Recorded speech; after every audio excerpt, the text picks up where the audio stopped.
Good evening. At this time, I am reconvening the Board of Selectmen's meeting. This meeting began at 7 p.m. With a executive session, which we have emerged from, and now we'll conduct the business of the regular session agenda. The first item is announcements. I know Chief Edison has an announcement. Does anybody else have any other announcements? Madam Chair, just some background. We did receive some complaints today regarding the amount of traffic associated with the Christmas display, so we thought we'd take the opportunity to talk about that this evening and then announce whether there'd be any changes resulting there from the discussion.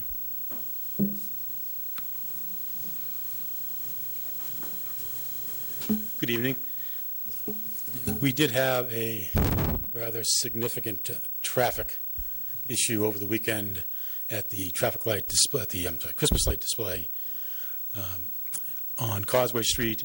I think that the pretty apparent reason for the significant increase is that it's publicly known that this is the last year that the display is planning on being displayed here in Millis, and that information was in the news, and I think that is what precipitated such a large number of people coming this year. We have this year, as we have in past years, had 2 detail officers assigned to this event to control the flow of traffic. We did have a fairly successful traffic plan in place to handle the normal volumes that occur.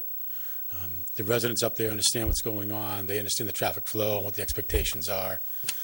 But this past weekend, with the significant increase, we had traffic that was backed up much farther than usual. Just for those that are unaware, the typical pattern of traffic coming into that event would be coming from Causeway onto Ridge, backing Ridge to Orchard, and down towards the Grove Street side of Orchard Street. And any of the traffic coming in off of the Medway side would queue up in there. And the traffic that would be from the Millis generally would go around and come down Ridge, which usually the traffic wouldn't be backed up to that point at Ridge and Orchard. However, this past weekend, the traffic did. So we had significant congestion in the area. And I understand, for the residents to live there, it can be extremely frustrating trying to get in and out of their homes, as well as the fear that what if something happened and I needed the ambulance or I needed a fire apparatus and how are they going to get down here. The only thing I would like to point out to the board, just so you know, is we only received, I think it was 3 complaints, 2 of which were dealt with personally by officers who spoke to the people, from the detail officers spoke to the residents and resolved it. And a third called a little bit after about 10:17 in the evening, when typically that traffic would have been all completed by then. And there's a Ridge Street resident wondering why there's still traffic out there. And he called back a few minutes later and kind of softened his tone. And he realized that it wasn't that we weren't doing our job, but the matter there's just a huge increase in the volume that was up there. So let me ask a question. Do they stop it at a certain time? Traditionally, they stop. The detail ends around 9:30, which is when the traffic typically is down to just some cars on Causeway, and there's really not a need to control the traffic beyond that point. Mm-hmm. They stayed longer on this evening because the need for the traffic was longer, but I'm not aware of any permitting issue or anything that restricts when it has to be over by. So. Nor am I. So, what's my question? Oh, so then the traffic to go and see the display comes through Millis, but the exiting traffic goes through Medway, correct? Yes, the exiting traffic is sent Causeway out towards Medway. And when the traffic gets extremely long, you then get bottled up because some impatient drivers will block the exit of Grove and Causeway, so the vehicles can't get out of Causeway Street, which slows the traffic traveling through the display, exiting out, which then makes the wait longer. Mm-hmm. So. Okay.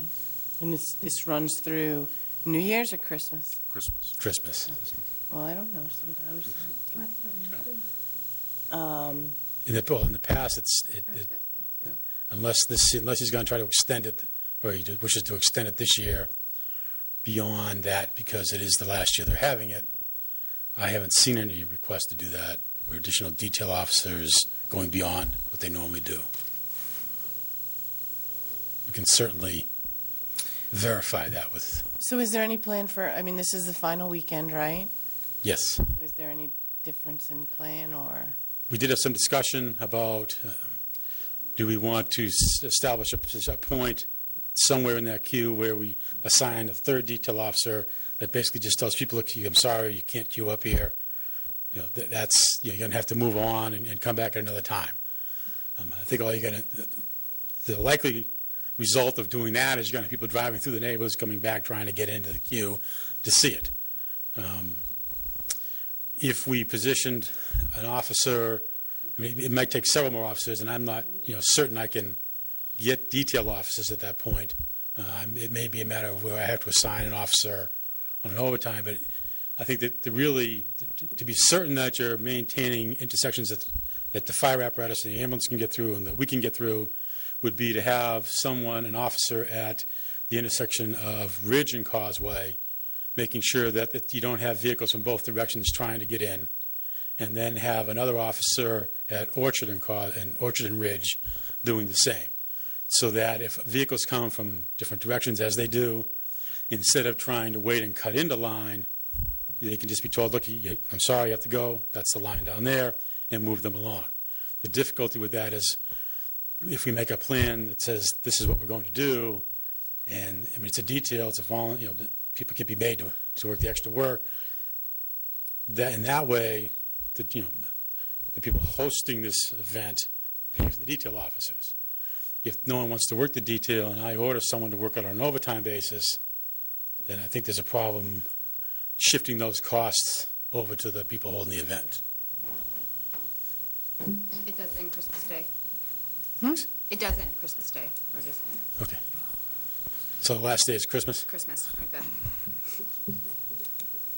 What's the answer to the ambulance fire truck question?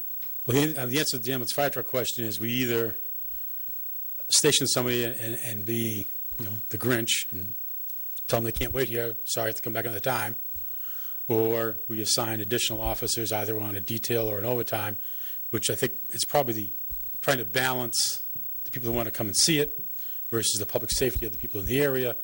I think if we can control what happens at those two intersections and keep the intersections open for emergency vehicles, I think that's probably the balance we're looking for.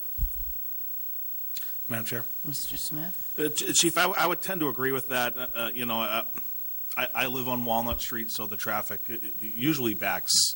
There's one or two weekends where the traffic will back past Walnut Street. So that wasn't all that unusual. I thought, to me, what was unusual this year was the congestion on Union Street, stretching down towards Auburn Road on Ridge Street. So that basically Ridge Street was just a bottleneck from Orchard to 109. And I agree, and I think that's from people who perhaps might not normally come, Right. seen this story in the news, and they're coming. And if we do have an officer stationed at the Ridge Causeway intersection, we can prevent that queuing up, because what ended up happening is you had people who were coming down Ridge from the Medway side who had been in line for a lengthy amount of time, encountering people coming from the 109 side of Ridge Road, and those usually don't end well. Right. And they did. I mean, so I think whatever can be done to promote people coming down Orchard Street from the Medway side in one line. So if people are coming down the other, if they're coming down Union Street, to kind of cut in the line that way, to send them, just stop them right there and send them down Island Road back out to go around or something like that. But I would think that we would want to have just one line of traffic. And I think we can accomplish that if we do assign those two extra officers. I just want to, I just want to prepare the board for the reality that this might become my expense as opposed to an expense that someone's paying through a detail officer. Balancing public safety is not a difficult decision to make, but typically one would think that these costs would be borne by the person holding the event. And then perhaps towards the end of the evening have have, even if it's a cruiser, be the last car there so nobody can get behind. I think that's something we didn't do over the weekend. That just hadn't presented itself in the past, but I think clearly that would be a way to put an end to the line. Yeah. Whether, and maybe in some discussions moving forward before the next weekend, I'm not sure if we do that at 9 o'clock at night, because the time can be lengthy before you get to the actual site. So we probably need to make a pretty definitive decision about, look, at this point in time, we're going to stop it, because if we put the last car at Walnut and Orchard at 9 p.m., Yeah, you'll make it through to, well, but probably not before 10. no. No, Yeah. that's a 2-hour wait from. But I mean, and so maybe we need to make it, Orchard and Ridge at 9 o'clock. Yeah. So I just hope that at 9 o'clock, I don't want to have people already backed up beyond Walnut. Then I have a problem. Get in line Well, early. Well, but now I'm telling people who have been in line for a while. drive down Union. No, I'm sure you'll handle it, and then we'll deal with whatever in terms of invoicing, I guess we'll have to do. Are there any other announcements? I know we're going to move something on the agenda up for you, though, but are there any other announcements? Okay. Chief, item number 3:40. 349. Cruiser. Yes, in the fall town meeting, there was an appropriation to replace one of the marked cruisers, and I have the quote here, the contract from MHQ for that vehicle. It's the 2015 Ford Interceptor quote. It's 2 pages long. The total is $35,139. The only, just would like to point out, that does not include the lettering that is done by a different vendor, but there will be money left over from the appropriated amount. There was a calculation in there for an increase in price that was in the contract. The contract was actually purchased from another vendor as part of a business plan by that individual, and there's actually a little bit of savings here than what we anticipated. So there will be some money coming back to the town from the amount appropriated at fall town meeting.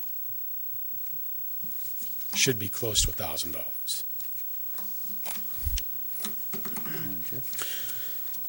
Mr. Nepple? I think there's one other vehicle. And there is one other vehicle. There's a bid for a second vehicle, and I think what I would be asking the board is to approve this to approve Mr. Asimwal to execute this contract if we in fact go forward with this. I'm trying to negotiate. This vehicle is to replace my vehicle, my unmarked police vehicle that I use, and I am in discussion with the same vendor. There is a car available that's a 2013 that could still be purchased under the state contract price. It does have about 8,000 miles on it as a demo. It's never been registered, so it could still be registered. It has the full warranty. It could be registered as a new vehicle. There's about $1,000 savings if we do that. So I guess I'd ask you, do you have the 2014 Taurus quote that includes a demo credit for $1,000, or do you not have that one? We don't have that one. We have the 2013. Yeah. Okay, so the 2000, what you're looking at is actually the price for, I think they made an error on that, 2014 new vehicle. That's what you're looking at there. No, it's Nope. 2013. I understand that, but I think that was an error on their part. It's listed as, And I'd got that corrected. That should be a 2014. That $20,422 price is the price of a 2014.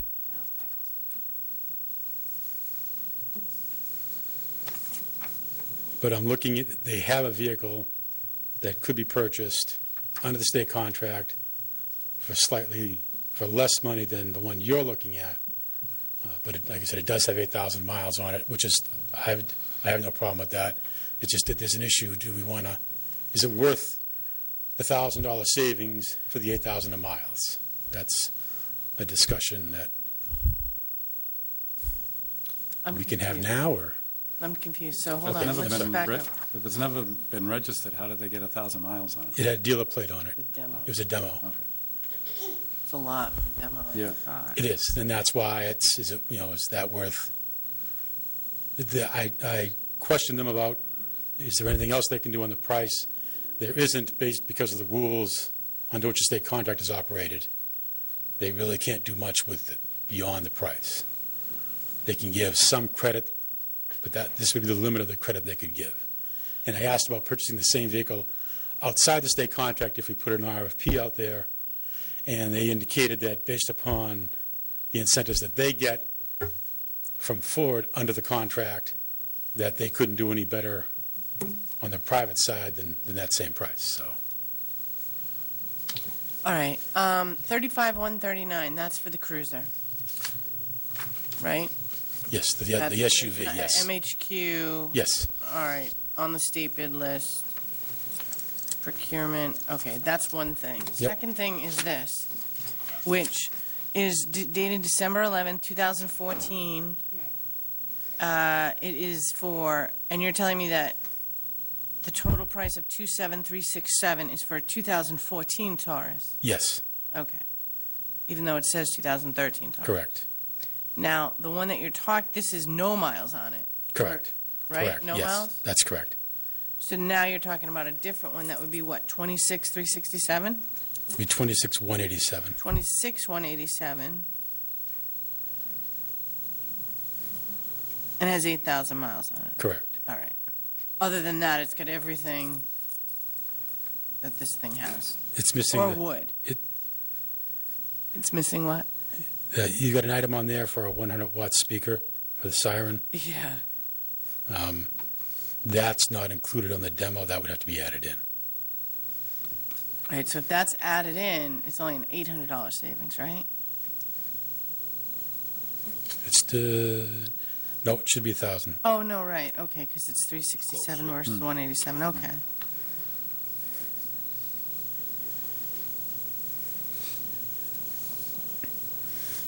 Oh, yeah, exactly.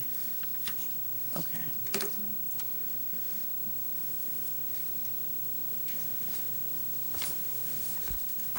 What did town meeting do? We did one cruiser, right? Right, the unmarked vehicle, the second vehicle, is being purchased out of asset forfeiture funds.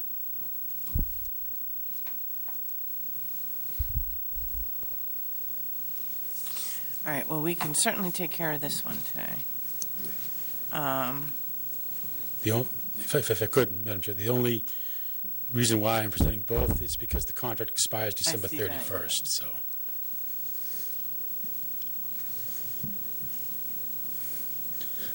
I mean, I would certainly, if the board would prefer the $1,000 savings, I have no problem with that. 8,000 miles, if we think that's too much as a demo, and how was it demoed, and we don't want to take that chance, although it still has the full warranty.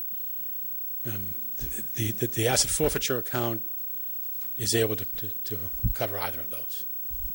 So does the warranty start at zero, or is it starting at 8,000 to 36,000? It will start at zero. On an car with 8,000 miles? Well, they explained it would have the full, I'm sure I could work that into the contract, to start at 8,000 miles. Just do a new car. 8,000, so that'd give you 44, up to 44. Well, actually, it'd be up to 108. They come with a 100,000 mile warranty. Oh, all right. But they don't come with the pricing, that's what it includes. Oh, I see. Have you seen this car? Have you been in it? I mean, Actually, yes, I have. I haven't driven it, but I have seen it, yes. My only concern was 8,000 miles did seem high. Yeah, that's Yeah, a lot for a 2014. Is it a 14 or a 13? No. What they quoted me was a 14, so they told me it was a 14. Yeah, the 13 has 8,000 miles, they said, and the 14 has zero. no. No. The No. 2013 is supposed to be 2014. Right. This is the new price here, Right. the 27. Right. The demo's a 2014, not a 13. Demo's a 2013 with 8,000 miles. Okay, so on this second one, the 27,000, all right, it's not as detailed with the stuff it's getting, and I realize that that's because it's not a cruiser, I mean, it is, right? It's Right. unmarked, but it doesn't have, well, I'm sure it's missing some stuff. But it doesn't have on this, it doesn't have the warranty. The warranty Yeah. is a 5-year, 100,000-mile warranty. On this second vehicle? Yes.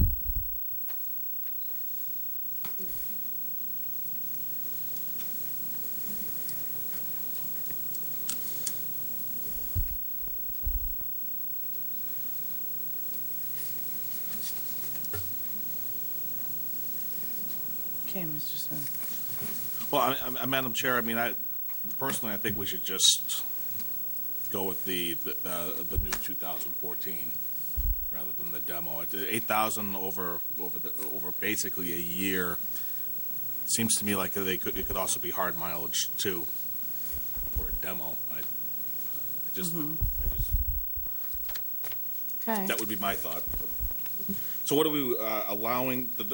First, the cruiser. What is this to authorize To sign the contract. you to sign the contract?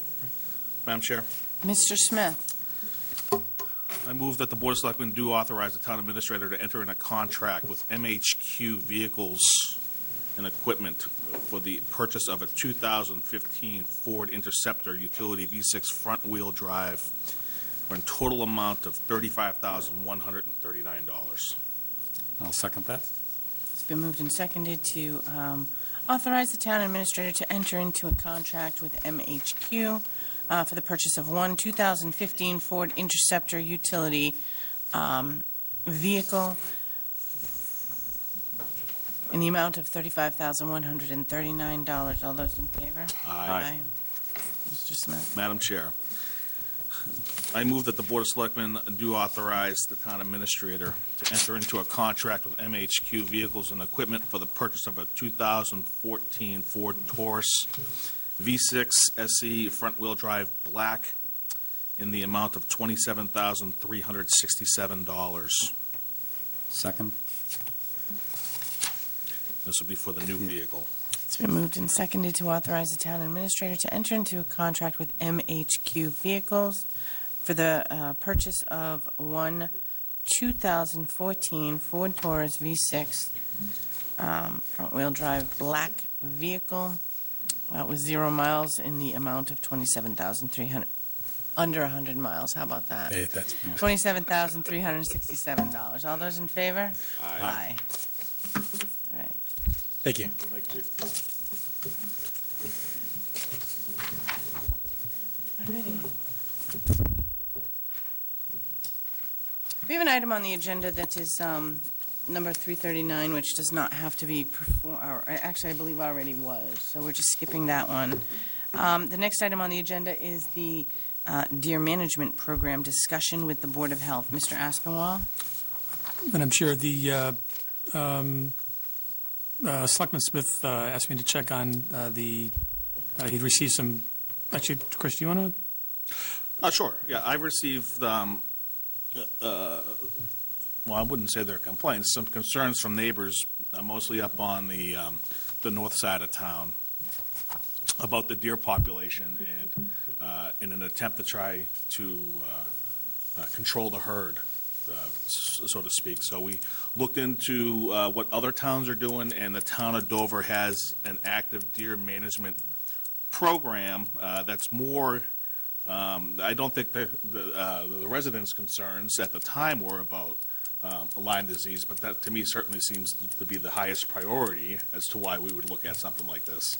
So other towns have worked with I believe the Board of Health in those towns, as well as the Mass Wildlife, in order to come up with a plan on a deer management program. So I think where we're at tonight is to have a discussion with the Board of Health to see if this is something that we want to pursue here in Millis. Please, Ms. Lannon. Kathy Lannon, Millis Board of Health. I've done a lot of work on Lyme disease over the last 8 years, and I'm familiar with Dover's effort.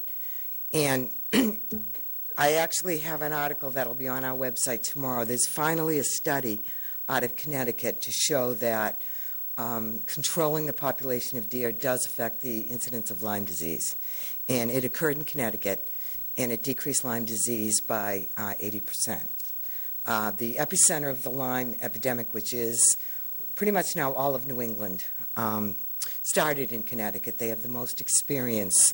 They've tried a lot of strategies to decrease Lyme disease, including education, treatment of properties, and there was even a vaccine for a while. There are currently 2 vaccines in research, which will be a long time coming.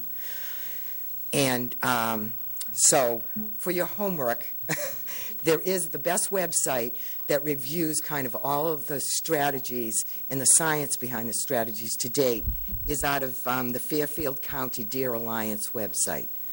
And that's www.deeralliance.com.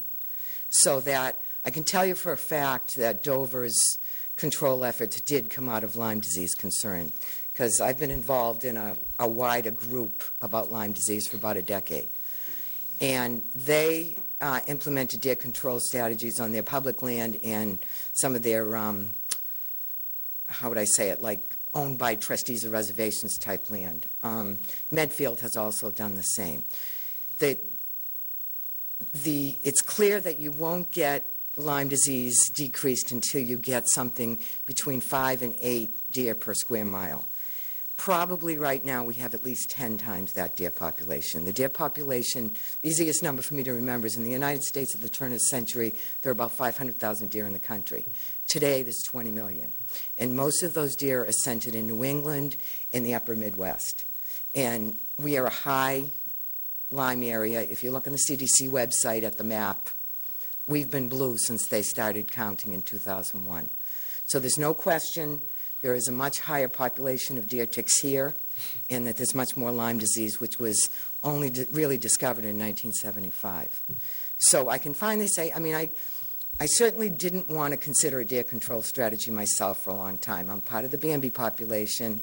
The deer are beautiful, and didn't want to really think about that, but after 8 years of keeping abreast of the research, I really do believe it's the only strategy that today has been shown to have any impact on the incidence of Lyme disease in New England. There are some studies that have been done on islands that if you take the deer off the island, the Lyme disease goes away.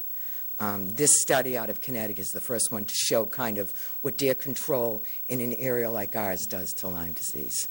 So personally, reluctantly, I'm in favor of a deer control strategy. Now, I was aware of what Dover was doing all along, and one of the reasons I didn't bring up it in Millis is I think we're a little different community than Dover. First of all, I think we're more hunter-friendly because what a third of our land is wetlands. There's a lot more deer hunting that goes on in Millis than goes on in Dover. The other thing is looking at our public lands, what comes to mind is Oak Grove. I'm not a deer hunter, but I'm a walker, and I can tell you where 3 tree stands are in the area that I live in between Millis and Medway. I mean, I know there's hunters out there. I've met them.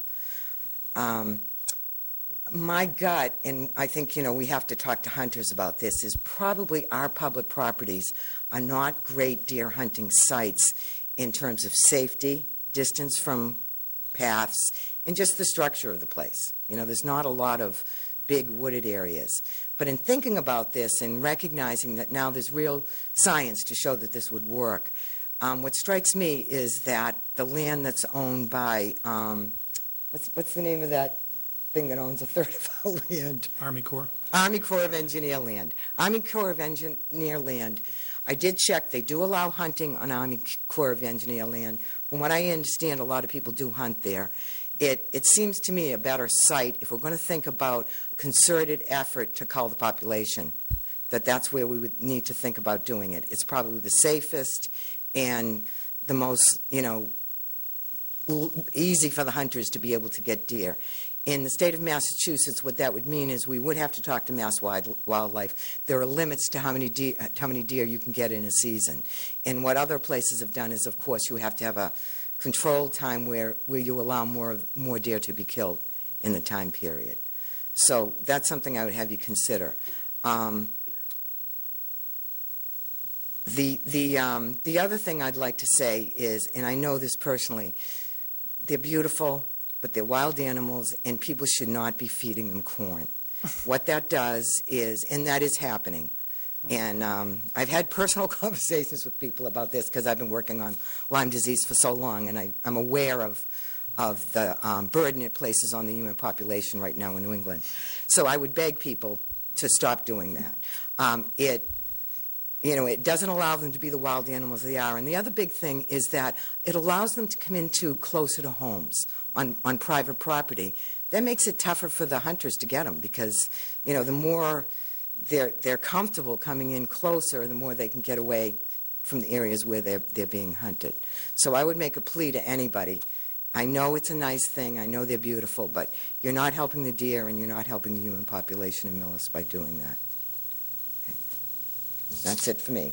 We really haven't had time as a board to talk about how we each individually feel about this because it's new. But I personally would support some kind of effort to control the deer population in a manner to try to get the total population down to the levels that we would see decreased Lyme disease. And I think that's what we were looking for, in addition to looking for kind of what what they were doing in Dover and elsewhere. We were trying to just get that idea. Is that something that might be interesting or of interest to the Board of Health? I have some questions, though. And I know this is going to sound stupid, but sometimes that's my role here. That's okay. When you say the turn of the century, you're talking about the 2000 turn of the century? 1900. Oh, because that sounded ridiculous. That century, sorry. Yeah. All right. Time goes by. All right. What happened is the way we developed, mostly since World War II, the way we developed suburbs, and this happened in the upper Midwest too, we have more, people with lots in wooded areas around. Our open fields, I mean, in the 1900s, this area had a lot of agriculture with open fields. Deer, believe it or not, that's not where they live best. Where they live best is in wooded areas, which it just so happens in New England, we have supplied them with more of the places where they prefer to be. And with no big predators anymore, the population has skyrocketed. And then, thank you. And then, when you say that they allow hunting on the Army Corps of Engineer land right now, Yes. Okay. I went on the website and looked. Yes. So, if what you're saying, and I know we're very preliminary here, so it has to be looked into more, but if what you're saying is that maybe the town-owned property is not good for that, but Army Corps is good for that,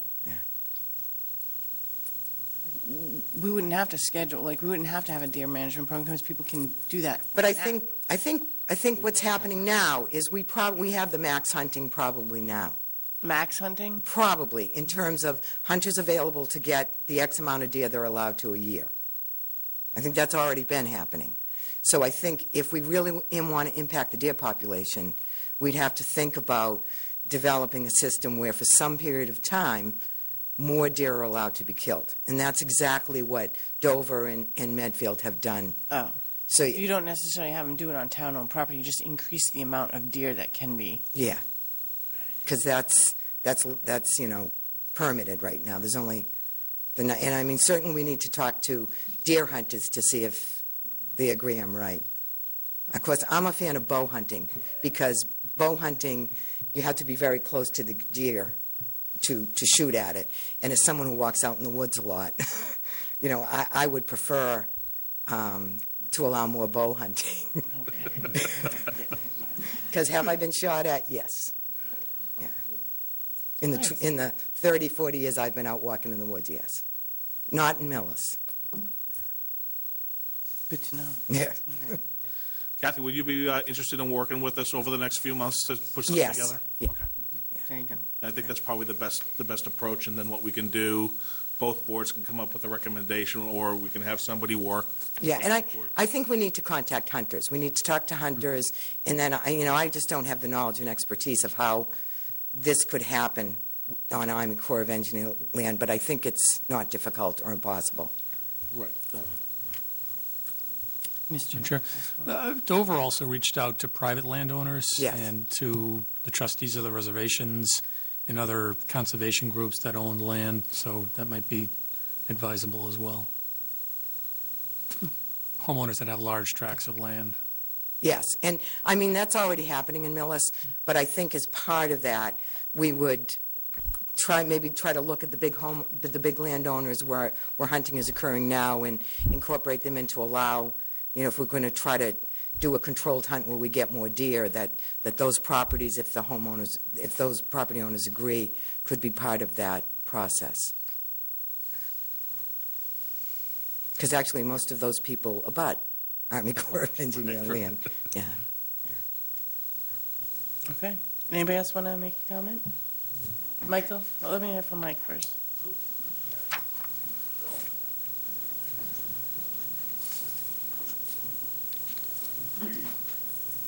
Good evening. Good evening. A subject in which I am sort of kind of very knowledgeable about. I've been hunting since I was a kid, and hunting in Millis here for well beyond the time that I've been a building official. The town of Millis does allow hunting by written permission of landowners, in which I do have several landowners who have given me written permission to hunt on. The state of Massachusetts allows you to shoot 3 deer. 2 bucks and 1 doe, as long as you have a doe tag. Since the deer have been a nuisance, the state has increased the doe tag, if you will, to a number, an allotment in zones. So we happen to be in what they call Zone 10. So Zone 10 here gives out well over 4,000 doe tags to hunters to shoot more than 1 doe, and you buy them. Obviously, it's a money-generating revenue for the state. Anything you do here is money-generating, including killing deer. I do have the privilege to hunt by Selectman Smith's neighborhood. A landowner has given me permission here to hunt for quite a long time. There are a lot of deer concentrated up in that area, and I've hunted there every morning before work with the bow and arrow. I'm a big bow hunter. I see several deer on there, on your lawn and other people's lawns, which we can't shoot, obviously, because they're not in the woods. You have to be 500 feet from a house, 150 feet from a road to discharge a firearm and a bow, any kind of weapon. So you have to stay within those parameters. Deer hunting sometimes is not a very pretty sight, especially when you're bow hunting. An accurate shot is difficult. An inexperienced hunter is taking an accurate shot is not in most new bow hunters' purview. They're excited. They're going to want to get a deer. It takes a long time for that animal to turn around. You have to wait. You have to have the experience to get a good, ethical, clean shot, to have a good, clean kill on an animal. Obviously, even as you can watch TV, the Outdoor Channel, this hunting has exploded into, Bass Pro, Cabela's. A lot of people are getting into it. And if you do hit an animal where you don't make a very good shot, and I've done that, more than once, the animal will wander off in someone's yard and die in the backyard, or you begin to have problems. Then you have to go, if you don't have permission to hunt somewhere, then you have to obtain a permission to get on that person's property to see if you can recover the animal. If you don't get permission, then you have to contact the state. The game warden has to come out, then the game warden has to go and recover that animal. Now, all this information you can gather right from the state. There are a lot of people who hunt the town of Millis. There are a lot of landowners that give permission to hunt the town of Millis because of the fact that there is a lot of deer around. The difficulty is having those animals come within the area where you can actually harvest those animals. I think, like Kathy just says, that I've noticed myself while hunting out there, tracking an animal or whatnot, observing some corn piles here and there. That's how the animals today, they're not afraid of humans because they feed them. It's illegal to feed deer in the Commonwealth of Mass. Before, when I used to see a deer when I was a lot younger, a deer, like when you see them up north, they would be afraid of you and run away. Around here, they'll stand there and look at you. Matter of fact, me and Chief Barrett were out doing an inspection last week, and I was so excited because we're going down the road. I told him to stop the truck, and he thought maybe there was a problem. And I said, look at the deer in front of the person's property eating all their hedges. As we stopped, and I got out and started yelling at the deer, they jumped out, ran off to the back of the lawn, stood there, waited us to leave, and they came back and keep feeding on the hedges. So obviously the deer around here, they're really not afraid of really wild animals, if you will. They go, black swamp is hunted very heavily. Anyone who spends a lot of time in the woods like I do will notice several tree stands in the black swamp. And the Army Corps of Engineers land, I hear a lot of stories of hunters having their tree stands being stolen by other hunters because there are good spots to hunt in. So I find myself locking my tree stands that I pay $150, $200 for to a tree when I have written landowner's permission so nobody steals it. So there is a lot of activity going on right now in the town of Millis itself as far as hunting is concerned. And there are a lot of deer that get harvested. So I think if you're going to go forward with this, the town's land itself is not conducive to deer habitat where they're going to be there all the time. They walk through it, they come through it, but that's not where we want to set up our stands to hunt and ambush deer. The deer move in the morning, and they move in the afternoon, except during the rut. Now, the rut is obviously when the deer mate.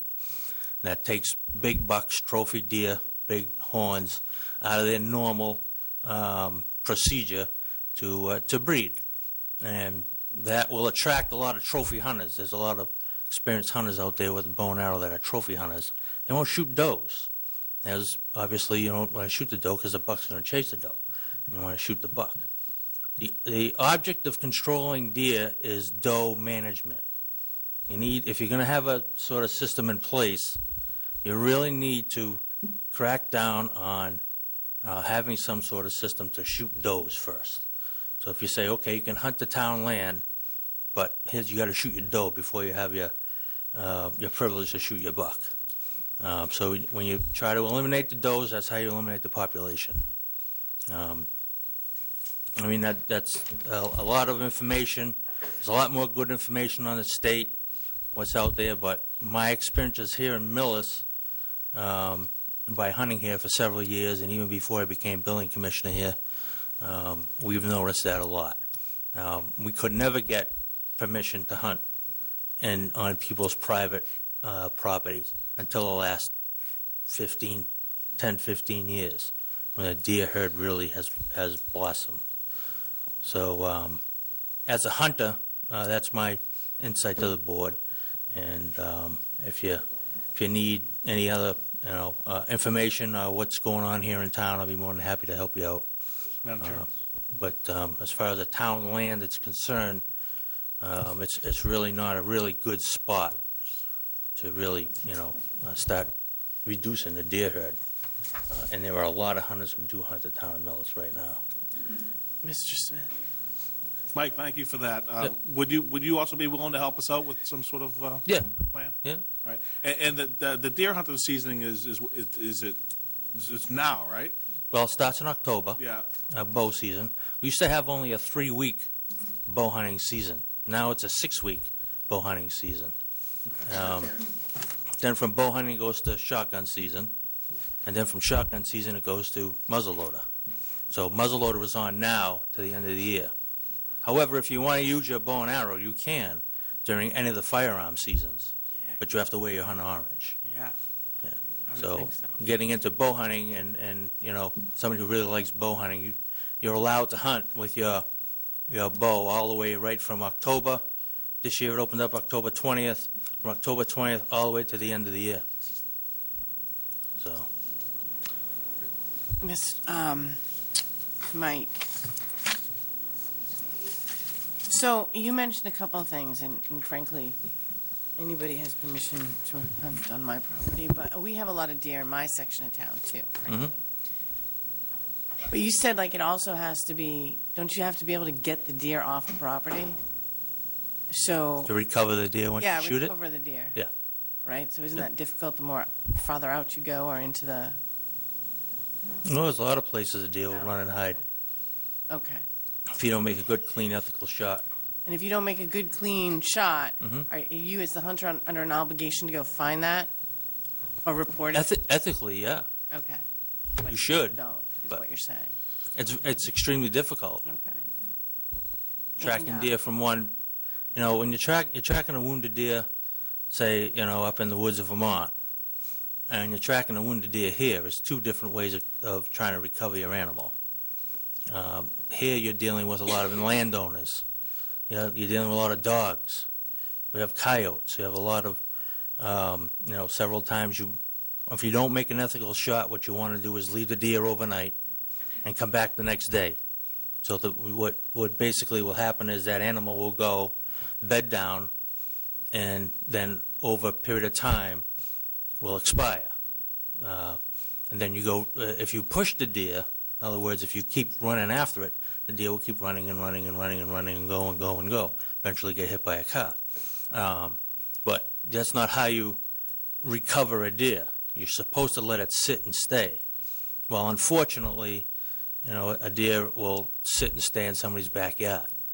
And then when you get up the next day, it's in somebody's backyard dead, and the kids will see the deer in the backyard. And that's when we become Milford as a prime example. Before we had our building boom in Milford, we used to hunt there a lot. And then once we started building Bear Hill, all the places that I used to hunt when I was a kid up there, we started shooting deer, and they used to go in everybody's backyard, and people would yell and scream that we shot Bambi. So we'd have to call the game warden. Game warden would come and recover the deer, and then give the deer to the rightful person who shot that animal. But it's difficult, to recover animals if you don't make an ethical shot, and it's difficult while hunting under a hunting circumstance. It's not like you go into, the arcade. It's different. To make a good, clean, ethical shot. Someone needs to know that you're not just going to put up a weapon and shoot and it's going to fall over. That happens very seldom. Deer's an animal, any animal, whether it be a white-tailed deer or an elk or anything that you're hunting. Where the weapon is if you watch the Outdoor Channel and watch these things that are on TV and how the professionals, the so-called professionals, hunt, you have to wait, spend a lot of time, and they don't often get them right away neither.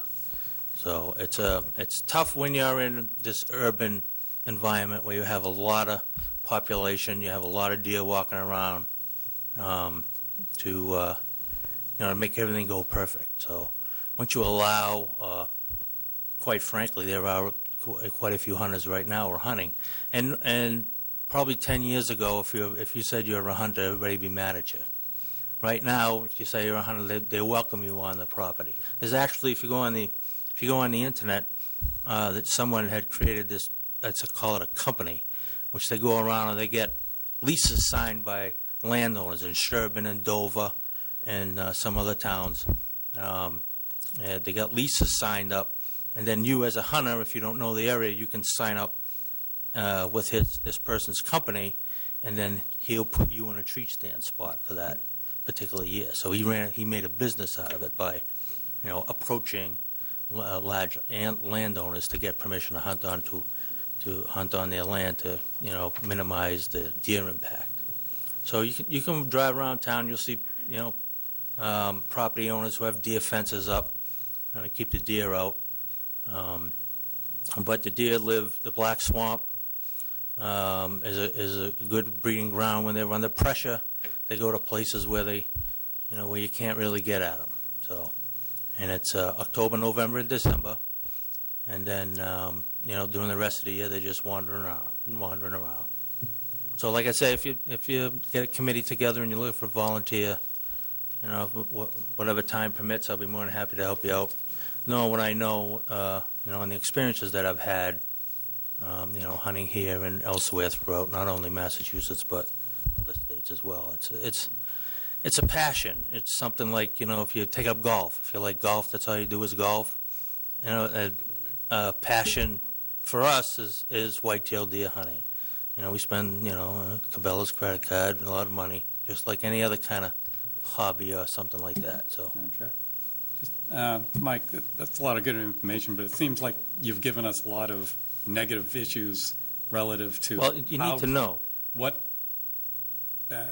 politely, what advantage do you see coming out of, to the hunter to aid in this process? How to get more people to hunt, Millis? That's basically what you're doing. Okay. You're asking more people to come here and hunt. Okay.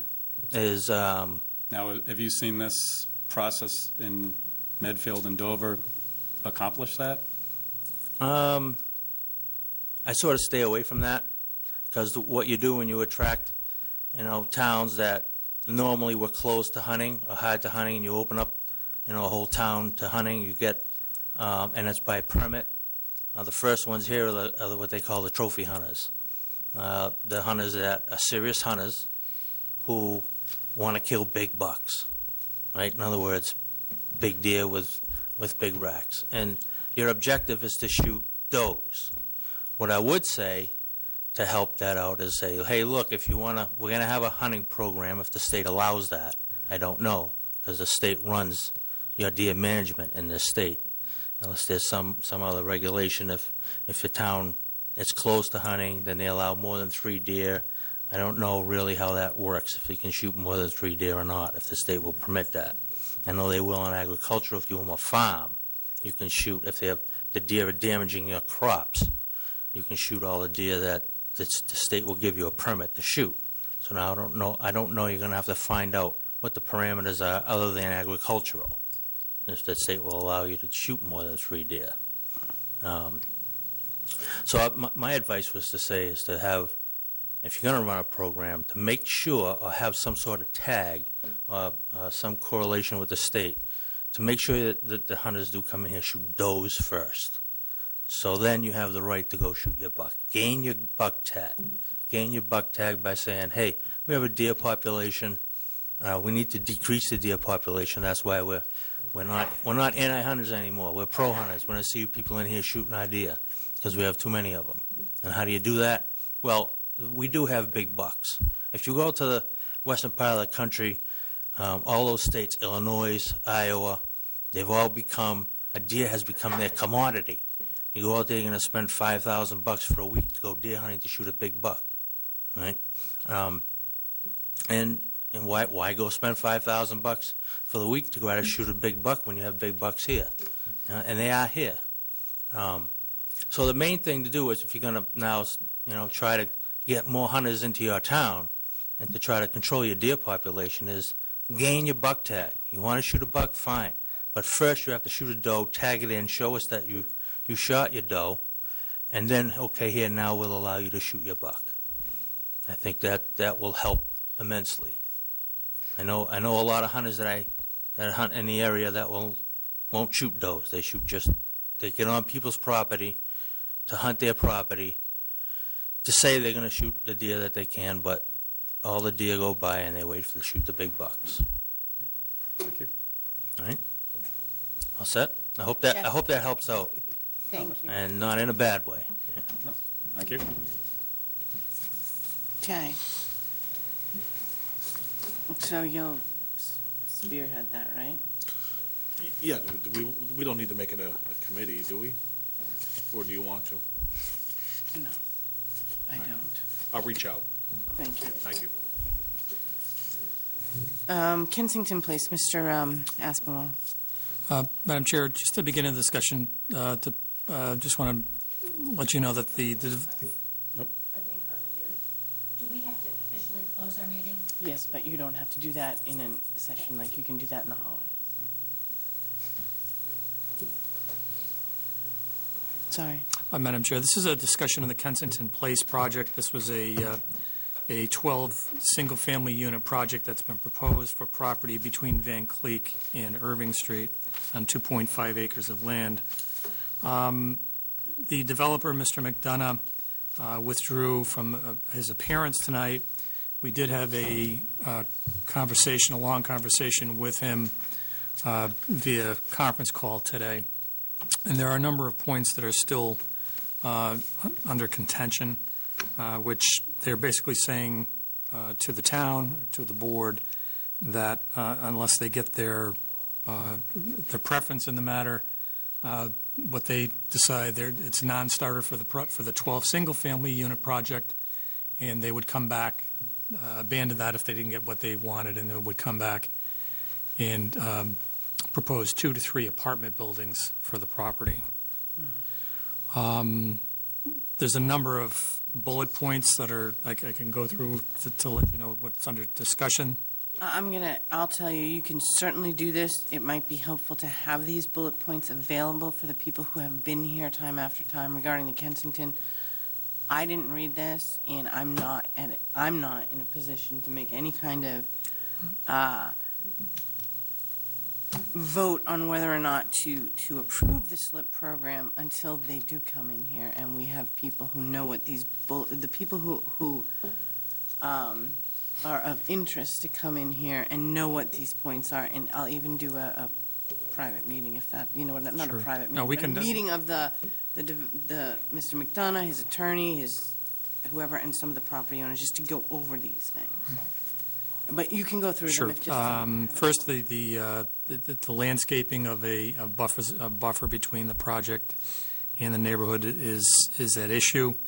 The extent of the buffer and the type of plantings that would be put in the buffer, and guarantees that what exists as a buffer now would continue on into the future. That's under point of consideration. The developer has said that they want to rely on the plan that's been shown so far, and they assert that this plan conforms to certain dimensional requirements, except for impervious surface requirements, but they've met with the building inspector, and the building inspector has pointed out that certain of the dwellings have patios or decks that encroach into the boundary lines. When we raise the issue with the developer, would he agree to enter into a memorandum of agreement and agree that if we came to an agreement on the plan, that that's the way it would be submitted? He said no, he wouldn't agree to that. So he says he prefers certain things, but then going into the ZBA, they do not want to be bound by an agreement with the board prior to going to the ZBA on certain issues. And I'm sorry, what's the issue there? The issue is having that patio or deck or whatever? Well, it's a larger issue that if they have 12 buildings and they want to move them, when they go to the ZBA, if they have discussions with the ZBA, they don't want to be encumbered by having to come back to the Board of Selectmen to get approval if the ZBA and they come to a different agreement. Our contention is that what's been proposed is what folks expect, and an alteration of what the plan ultimately would be problematic, I think, because then the whole trust issue and understanding of the neighbors about what they're dealing with goes out the window. And the lack of not having a memorandum of agreement address that is problematic in our eyes. In terms of fees, the developer asked for waiver of all the fees for the 3 affordable units. The board has agreed to waive the water and sewer fee, but and the building fee, I believe, but the plumbing and gas fee and wiring fee, we do need to keep one half that to pay the inspectors. So that is an issue. It's under discussion. And then in terms of mitigation for the project, 2 of the major things that we talked about were the installation of a sidewalk on the south side of Van Cleek from the project to Union Street, and then also a reconnection of the of Daniel Street to Van Cleek, but with the installation of a public safety gate. There's some movement on doing that. However, there's a reluctance on the developer's part to pave it. There's a concern that it has to be, if it's not paved, it has to be engineered sufficiently such that the fire truck, particularly the most heavy truck we have, the ladder truck would, so that it wouldn't sink if it were traveling over that area in the springtime. What we proposed was that 60 feet on either side of the gate be paved and that was not accepted. The developer was not willing to indemnify the town for roadway work it's agreeing to perform. If what they suggest is that they would stand behind their work and pay for inspections and testing, but once the work is accepted by the town, the developer's liability would terminate. And if there were any hidden defects, that would be the responsibility of the town. One of the more troubling things is the developer is absolutely unwilling to record the memorandum of agreement against the property. And there's a cutoff in the email that I printed Yeah, out. that's what I'm looking at right here. So what I'll do is I'll just read Oh, okay. town council's. Wait, what's this agreement here? That's the Draft draft. agreement? That is Oh. the draft. Right. Our draft, right? Right. In my opinion, if the memorandum of agreement is not recorded, then any success, and this is town council to me, any successor in interest, that is, any future owner who purchases and/or a mortgagee who forecloses on the property, if they don't have notice of that memorandum of agreement, they would not be bound by the memorandum of agreement, and the MOA memorandum of agreement could easily be totally undermined through a sale or a foreclosure, and with the successor or mortgagee simply asserting that it did not have notice. If the memorandum of agreement is recorded, then record notice exists, and future owners and mortgagees will be bound. And any existing mortgagees would have to assent to the MOA when it's signed, so that they would be bound. So. Is that ordinary in a LIP program? It's town council said it's common. Okay. And it's something that they do recommend. So there are a number of technical issues that remain to be worked out. There are, from the developer's standpoint, there are what they said were four. They're not going to proceed if four issues are not addressed. One is the buffer issue. If they basically don't get their way on the buffer issue, and then they'll resubmit on the other project. The configuration issue, and they want that ability to move the buildings around when they go to the ZBA. They wanted the fees waived, and they said there would be no movement on recording the memorandum of agreement. So there's a number of no-goes from their standpoint. There are a number of technical issues that they said that they need to see go their way, and if we can't move on those, then they would resubmit a different project. Okay, so it's kind of funny because I really getting the email at 5-something this afternoon, which I understand is from it's our email. That's when it got to me, okay, or when I opened it. I just wasn't prepared to address these things either in a positive or negative way, but now that I kind of hear the position, I'm almost changing my mind. But that's not fair. So if, unless somebody else has something to say about that, I think that if they want to make these types of demands and changes to our memorandum of agreement, particularly the no recordation of it, then they need to come in here and talk to us about that. And I don't know why they canceled for tonight. Yeah, I just feel that their lack of not showing up this evening, we can't make a good judgment on this. And what impetus do they have for us to move forward if they're not willing to show up and present their rationale? Well, it sounds to me like somebody's digging their heels in and just not, kind of saying, well, if you don't want to sign what we just told you to sign, we'll build 3 apartment buildings. So, Right, that's the risk. I mean, that's what I'm hearing. So if we could just set something up, it doesn't have to be in a selectmen's meeting. It could be a private thing, or, it could just be a one-on-one. It doesn't have to be a full board. But we're going to have to sit down at some point, and then we're going to have to invite, again, the people who abut in to understand so we can make a decision, if that makes sense. Madam Chair? Mr. Neville? Is there, I thought there was an original, October, end of October time window for them to submit the LIP. Is that passed, or are we on to a new calendar year that they're working off of? Madam Chair, that was an artificial date Oh. established by them, Okay. so.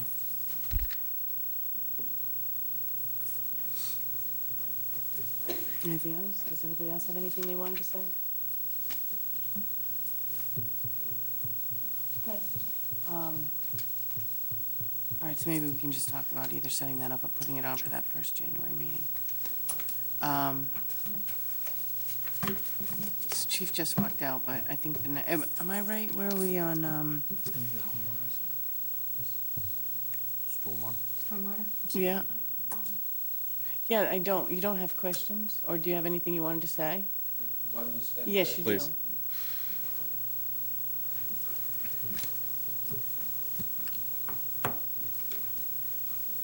From what I just understood, I'm Sam Dowd, 105 Irving Street, and from what I just understood, though, what's scary is if we're sort of, I hate to use this term, but we're held over a barrel. We don't really have any options with this guy. I mean, basically, we just say, go ahead, do what you're going to do, and walk away, or we're going to end up with 3 brick buildings behind us. Am I correct in hearing that? Yes, which, I mean, I think that's what's been stated. Yes. Okay. But with 40Bs, and that's basically, that's the way it's set up, because we're not at our 10%. I mean, for me, it feels like we should be yesing them to death and hoping for the best. But that's just... Which is why instead of knowing them now, Yeah. well, I'm just asking to sit down with them Yeah, and go over some okay. of these things, okay? And just Yeah. make sure that people who were pretty adamant when they came in here before, meaning residents and abutters, Yeah. I'm not sure where your address Yeah. fits in terms of whether you're actually abutting the property, but people are pretty adamant about certain things Oh. that perhaps they wouldn't be that adamant about if they knew where this went to this point. Yeah. But nonetheless, we wouldn't want to have prior meetings and not have the people here to understand what's being said. So, And I absolutely, I agree with that. We want those things. And I have a lot that could be possibly for sale. There's 2 separate lots that are owned that he could expand onto. And one of them, I know the homeowner said no. And the other one, there's 2 little offsets that abut that property on the Irving Street side. And I asked at the group meeting if that was something, if he could expand his property and then expand his number of units. Because there is about a half an acre there, 11,000 square foot, and I believe 10 or 12, something like that, on the map. But I'm very, because I've dealt with the 40B before, and there's not much you can do as an abutter. So I know there's a lot of things that us as abutters want, but I don't know if we're going to be able to get it in order to be happy. I just wanted to, I don't know, because I didn't really have a question. I don't know what else to do. I get nervous when you guys say, oh, we're going to have to bring them back in. And yeah, I mean, we don't want, our next meeting is until sometime in January. Yeah. But we expected it to be on today. And my point is that now getting these things with kind of like a Last minute notice. gauntlet type of, I'd like to sit down and speak with them, whether that's in our January meeting, or I'm happy to do it sometime between now in a different type of setting, just to get just to make sure everybody's on the same page with what's being offered and what's being given or offered, And, okay? by the way, I am shocked with the paving thing, because I install logging gates. I work for the state, and that's part of my job for the MWRA, and they're about $5,000 a piece. I mean, that gate that at the end of that road, that's $5,000 to $7,000, because it's probably have to be a double gate, and that's like the paving section is probably about 12. So he's pushing back. I was just shocked on the dollar amount of why he would be pushing against the paving and not that gate that was proposed at the end of the 2 streets. But Wait, is it to have a gate with paving on either side of the gate, or is it no gate? It's the type of roadway that you would be traveling over. No, but is there going to be a gate or no gate? No Would be a gate, gate. right? No, there'd be a gate. Oh, there would be a gate. Yeah. Oh, okay. and that shocked me, because I do know we manufacture them ourselves, but if you were to buy them, especially a double, and then have them installed, they're about between $5,000 and $8,000. So he might not know that. So thank you. Thank you. I just have a couple of points. First of all, I'm a direct abutter. I saw the original plan, and, I've been here arguing for there's a small natural grove of trees, pine trees. Supposedly that's going to be left up. I know I don't have much to fight against this, but his plan doesn't show that he's leaving it up. His plan shows that he's building houses with porches that encroach into that 15-foot area, Secondly, personally, I live at 63 Van Cleek, Judy O'Gara. I personally am not sure I understand why we would need to pave and gate and make a throughway Van Cleek and Daniels. I have personally not been convinced by that meeting I went to that included Chief Edison that emergency vehicles would be able to get in any better from that end of the road if the only entrance and exit from Kensington Place is right across from Morse Ave. Why do we need to do this at the end of Van Cleek and Daniels? Why do we need to pave it and gate it? I mean, we said, hey, if you're going to make it a throughway, we want a gate, right? Because we have a maybe an unofficial dead end right now. Maybe it was made by citizens in the 50s, but it does have a town dead end sign at the beginning of Van Cleek. That aside, I don't understand how emergency vehicles, again, how would they have better access to a cul-de-sac with one entrance and one exit? They have to get in from right across from Morse Ave, regardless. So why would they go all the way to the end of Van Cleek to get up there? It seems like a longer way to me. And that's one of the things that this developer is arguing they don't want to do. I don't want them to do it either. I don't want to see it a throughway and at all. And I don't really understand why we need it to be made into a throughway. It's just... I don't know if you want to. I was just going to say that I think there are a lot of things here. I think we have I understand that individual homeowners are right now probably saying, all right, you don't have to have the tree. Or, I think there are a lot of elements here that are just not agreed to. It's not necessarily that one thing that's going to make anybody walk away, I doubt. But I think it's a bigger issue. Well, no, it's an element. First, it's the fact that the plans encroach on that 15-foot, but yet when they won't sign a memorandum, they say they won't do it, but they won't sign a memorandum of agreement that would bind them to not do it. So those are the kind of bigger issues. That I understand. So what I'm bringing up are two separate issues. Yeah, there's the tree issue. I don't believe that he wouldn't build the porch over the line or take down the trees. I hope that he would leave the trees up. I don't believe that he will, looking at what he did down the road. But secondly, I know that one of the things supposedly that the town wants or somebody wants is for emergency vehicles to be able to get up Daniels to Van Cleek somehow. I don't understand why that would be a benefit. I think that's a longer way to get those emergency vehicles to Kensington Place. So, I mean, if you could take that off the list, that's what I would prefer, but it's just me. Chief. Thanks. All right, I guess I'll address that issue. I wasn't at the meeting, unfortunately. But I don't think it's for routine access to the road. We're talking in an emergency. The end of Van Cleek could be bottlenecked pretty quickly in any kind of structured fire on that street. As you may remember years ago with one of your neighbor's house, it takes one hydrant hookup to shut down the road on Van Cleek. So one of the thoughts was, if we have that second means of egress or ingress for emergency vehicles, it would help us out.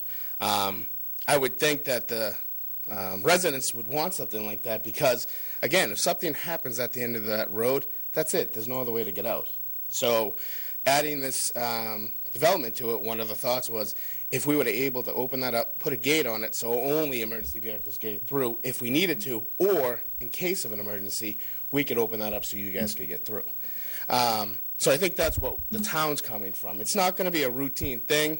And being up at the end of Van Cleek the other day with Mr. McDonough, I think any improvements to the end of the road will be very good for the residents. And the idea that we have with the gate would improve that area up there. I think you would decrease people up there dumping. The gate would limit how many people could sneak up Daniel Street in the back there. And also, it would be more visible for the police, because they'd have to clear out some of that area, so they would have access from both sides. So I think that's on the public safety aspect, what we're looking at. Anything else? Yep, hi, Steve.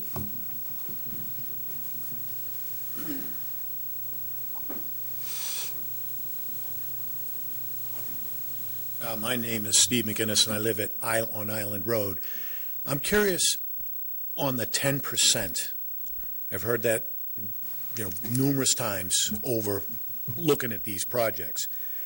What is the percentage that exists in Millis right now, and who sets that percentage? Who decides what the percentage really is? Charlie. Madam Chair, it's 3.4%, and the state sets it. And what do they consider the number of Section 8 vouchers that already flow into town? Is that part of the, or do you know? It is not part of it. Nor is public housing part of it. So the vouchers that exist now, of which there are quite a few, don't count towards our percentage of affordable housing. Right. And his proposal, the builder's proposal, if this friendly 40B doesn't go through, is to build 40-plus units of... 12. And the rest... I'm sorry, if this doesn't go through, he didn't say a number. Okay, He so said we don't three- know what he the said- number of He units... said 2 to 3 buildings. Yeah. Okay, so it could be 30, it could be 40, and there's no limit, In really. an earlier meeting, I think he said 36. 36. Yeah, I remember something like that, 36. Depending on the property. And there's a rumor around that they're all going to be Section 8, because then there's no limit on how he does it. I mean, I understand Section 8, so somebody would own it, and it would be an apartment building versus condos. And none of those 36 Section 8 units, and again, I'm not sure if that's what is going on, but there is some talk that that's what it's going to be. They don't count towards a 3.4%? No. Wait, So- why not? So The, what do we get out of it The towards our 10%? Nothing. the type of housing that qualifies going forward is something like Heritage Path, a project like that. That was a LIP project, or something like this project. Wait, so you're saying that if this guy builds 36 apartments, and let's say he makes them all affordable? I mean, I don't know wouldn't- that. That That's wouldn't just- count towards that 10%? That doesn't make any sense. If he does a 40B, it would. Yeah, if he doesn't. Well, that's what I'm trying to find out. If it's 40B, but it can still be apartments Yeah, Yeah, that he I'm- rents, okay, Yeah. all right. Yeah. and then you can apply for vouchers from the federal government or from Right. and that will count towards. At least 25. It's really two separate issues. I think that we're, if you just think of it in the way that if he goes through a 30B process and gets a permit from the ZBA or from the state to do this work, then that's what counts toward it. It doesn't matter whether it's Section 8 or whether it's market rate housing or what So have it you. would increase the 3.5 or 3.6 some percentage higher. It will get us closer to the 10%. Right. Is there any other type of housing in the town? It has to be built in this fashion. People who buy a home, and not every home in Millis is, $400,000 or $500,000. There's homes that you see transferring all the time that are less than a house at Heritage Path. Are those considered affordable? Is there a ceiling or a floor that if a house sells for less, is that considered affordable? No? No, because You mean like if it sells for below market, like just? No. No. No, there's small homes in Millis. No, because Yeah. they don't have a permanent restriction on them right, like they these have to houses be would be. deeded affordable forever. All right. Yeah. So it looks like the choice is coming down to, from what I'm watching, and I usually watch the meetings, I came to the deer thing, that he's going to get one of these or other, and the town really doesn't have much say in it when you come right down to it, unless the ZBA, works some, makes it, and the neighbors get together and say, this is really more than we can take. And if the town takes a stand and says, we're not going to go for 36 units, and you better sit down at the table with us. Or is it just like done deal? He's going to get what he wants, despite the effect it's going to have on all those people sitting over there and the rest of the town. Nothing in it for the town other than getting us towards that 10%. That's If he works with the town through this LIP program, he's looked more favorable at the state level to work with this permit. That's why he's applying for this versus just going It doesn't sound like he wants to. What are we getting out of the LIP? Is it LIP or LIF? LIP. LIP program. What are we getting out of that? What's the town get? Other than, a little bit of real improvements. We get 12 units instead of 36 units. And we have this So that's conversation kind of now. it. You get the smaller, okay. I mean, That's right? the And that's what the neighbors get, and that's what that's. I thought the proposal originally wasn't bad. Just looking at it at home, I'm not affected by it other than I drive up and down those streets. But the town's affected by it. So I'd sit down and talk with them. That's what I would do. Which is what I We just are. asked. Yeah, I know you have. So- I know you have. But I want to know about that Section 8 voucher thing. Thank you. Thank you.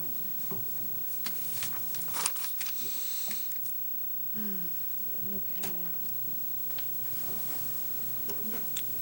I'm gonna do the, what are people here for? I know. 342, and then 42. 343. Oh. All right. What is the stormwater discussion? 342. Madam Chair, just to give a brief introduction, Mr. McKay's here to talk about a meeting he attended in the town of Medway regarding stormwater. The state has issued its draft, excuse me, not the state, the EPA has issued its draft municipal separate stormwater system permit, and there's a number of conditions in the permit that we're working on a letter. We're doing this regionally with the town of Medway and the town of Bellingham to respond to EPA's proposed permit. And we've engaged the services of an engineering company called Kleinfelder that we're, again, splitting the cost three ways to respond to the EPA's permit. But in preparation of that, Mr. McKay attended the meeting in Medway where Kleinfelder attended, and they talked a lot about how Medway so far has garnered resources to address the requirements, the ultimate requirements that have come out of this permit. And we're ahead in some facets of the operation. We're ahead of where Medway is, but Medway is ahead of us in other facets of the operation. And Mr. McKay's here this evening to talk about that. Just quickly, I mean, what I just gave you there, that's what we received it was a 495 belt conference that we went to. It says draft MS4 general permit. If you can understand any of this, you don't have to, you can look at it later, but that's part of the permit. It's a scary situation. Right now we have our stormwater permit is up to date, and we've adhered to every one of the permit requirements of that permit. As the town administrator stated, that the new permit is in a review stage right now. The 29th of December is the last day for anybody to make comments, and then it goes to the state. And the government the EPA will issue this permit. And some of the things that bother us are the permitting process. Most of the town buildings right now, anything that's been built in the past, I don't know, say 10 years, have been built with storm scepters, catch basin, that the DPW was all set up for the retention basin that was properly built to, gather all the runoff from the trucks. But now this is going to go even a bit more further, that if we pave roads, just Causeway Street, let's say we just did Causeway Street. Causeway Street has no catch basins on it. If we believe, and until we're told, we believe we're going to have to install catch basins to catch the runoff first before it discharges into the streams. So it can be tested. So that's one. So you're just taking a pavement job and add tens of thousands of dollars, Yeah. for catch basins. What they're trying to do is eliminate phosphorus. That's the biggest thing.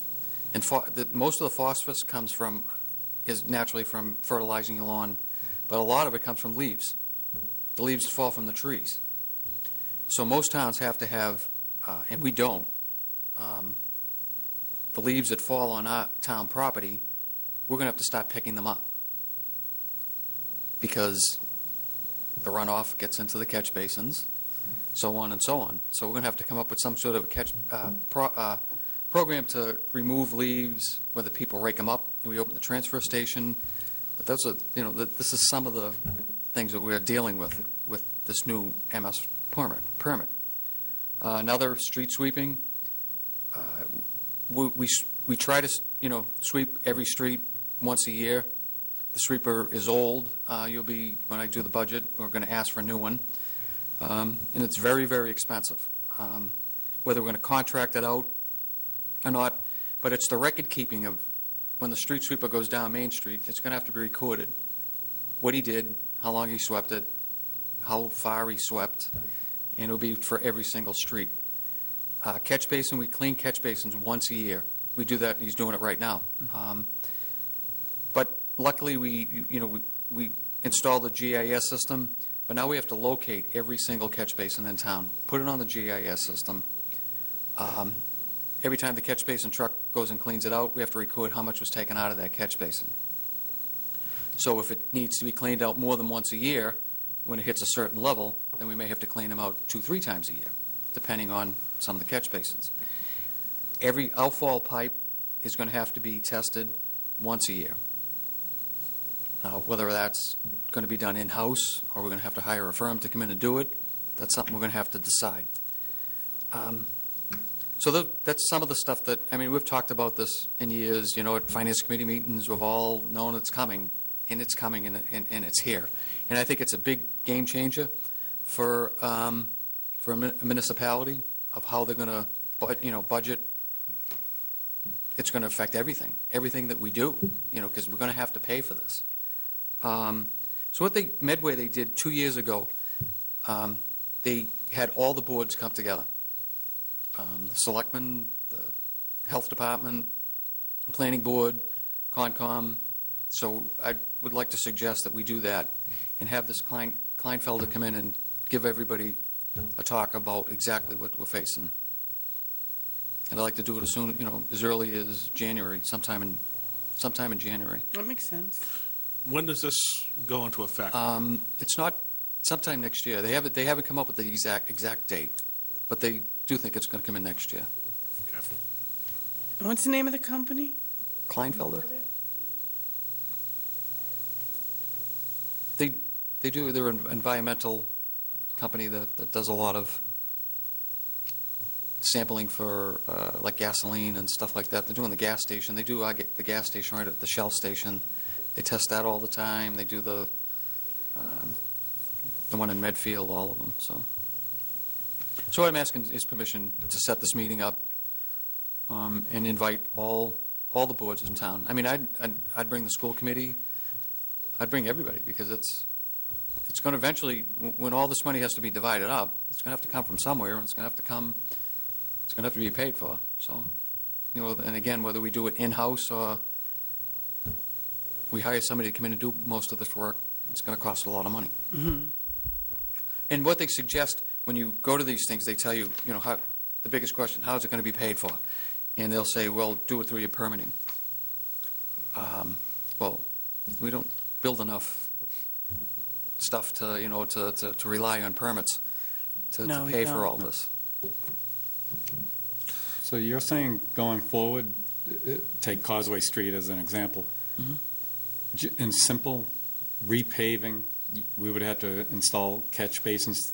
Drainage system. Drainage system. So we either increase Well, with the limited monies that were coming from the state, we'd probably be able to do a quarter of that street then by putting catch basins and properly doing it all out of the money that we get from the state, If actually, instead of the full street that we did. right, if that's actual, that's why I say we need to bring somebody in to ask them that exact Okay. question. But that's how, I mean, we get it, that we wouldn't do Causeway Street. No, you couldn't. We just wouldn't do it. You do 200 feet. Yeah. So, I mean, I believe that's how we see it, and that's how we thought we heard that's how it's going to be done. But these people, these experts, let them come in and tell us exactly. And the big thing, what they tell us too is each board should not have its own engineer looking at this. We should change our bylaws to affect it, from the planning board, conservation, zoning board, and everything. That everything should be told how to act on this. Jim, what's the scope of this? Does this include private property too? Yes. So a development like the Rosenfelds working, that they would have to adhere to this also. And in your driveway, I believe if you pave so much of your driveway, depending on how much of it I think you'd have to install. What's that? If you have more than an acre of Hey. impervious surface. What's impervious? No, I mean, I know what it is, but like, not the building, right? Well, the building is okay, impervious, yeah, isn't it? yeah. Okay. Even roof runoff, Yeah, that's what I meant. roof runoff, Yeah. everything. Right. So anybody that would come in, and actually, I don't even think it's when somebody has to go out and pull a permit, I think the town's going to have to enforce it to properties already built like this. Really? So, I mean, people don't have to pull permits to pave the driveways now, do they? If we get a street opening permit, we usually get a curb cut application. If it's extended, they do, yes.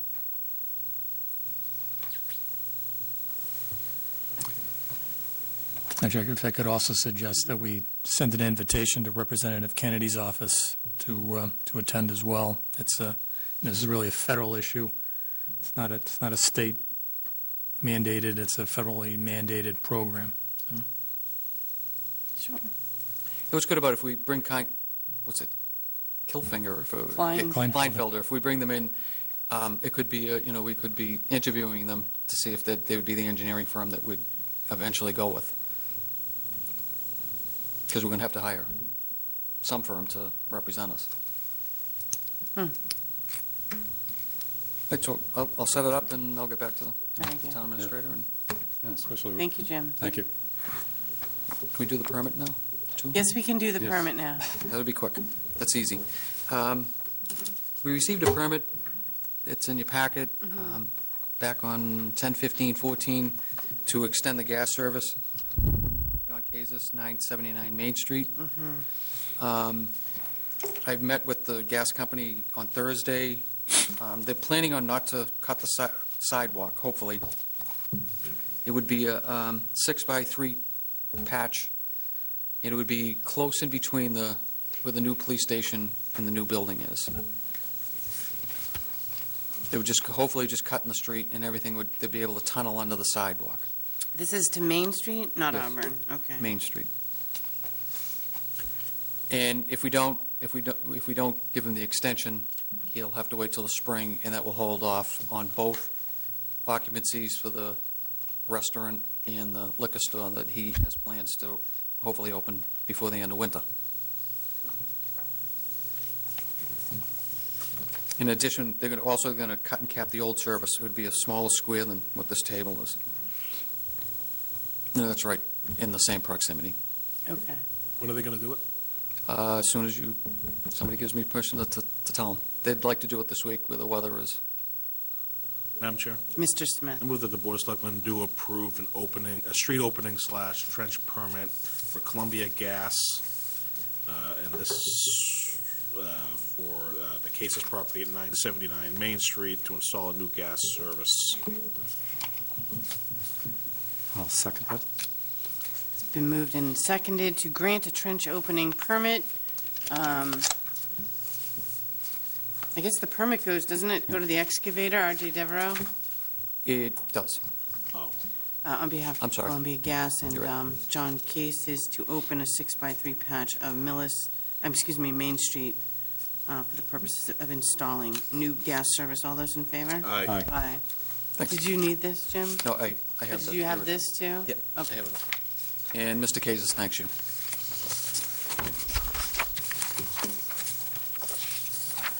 All right. Now, we have a little mistake here on our agenda, but item number 343 and item number 354 are the same, and the materials are in 354, I believe. No.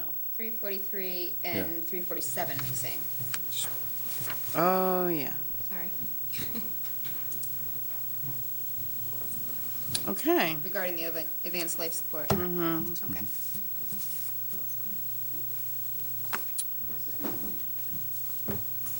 Discussion on advanced life support. I know it's part of a bigger. Mr. Okay. Espinola. Madam Chair, the board a few meetings ago tasked Selectman Neville and me to meet with Chief Barrett to discuss the broad outlines of and the impacts and costs, et cetera, of what migrating from basic life support to advanced life support would mean to our fire department.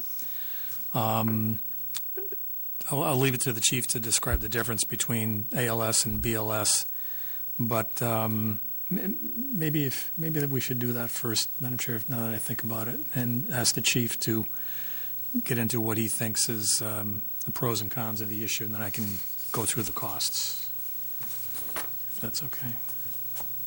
Okay. Briefly on the ALS, BLS issue. Okay.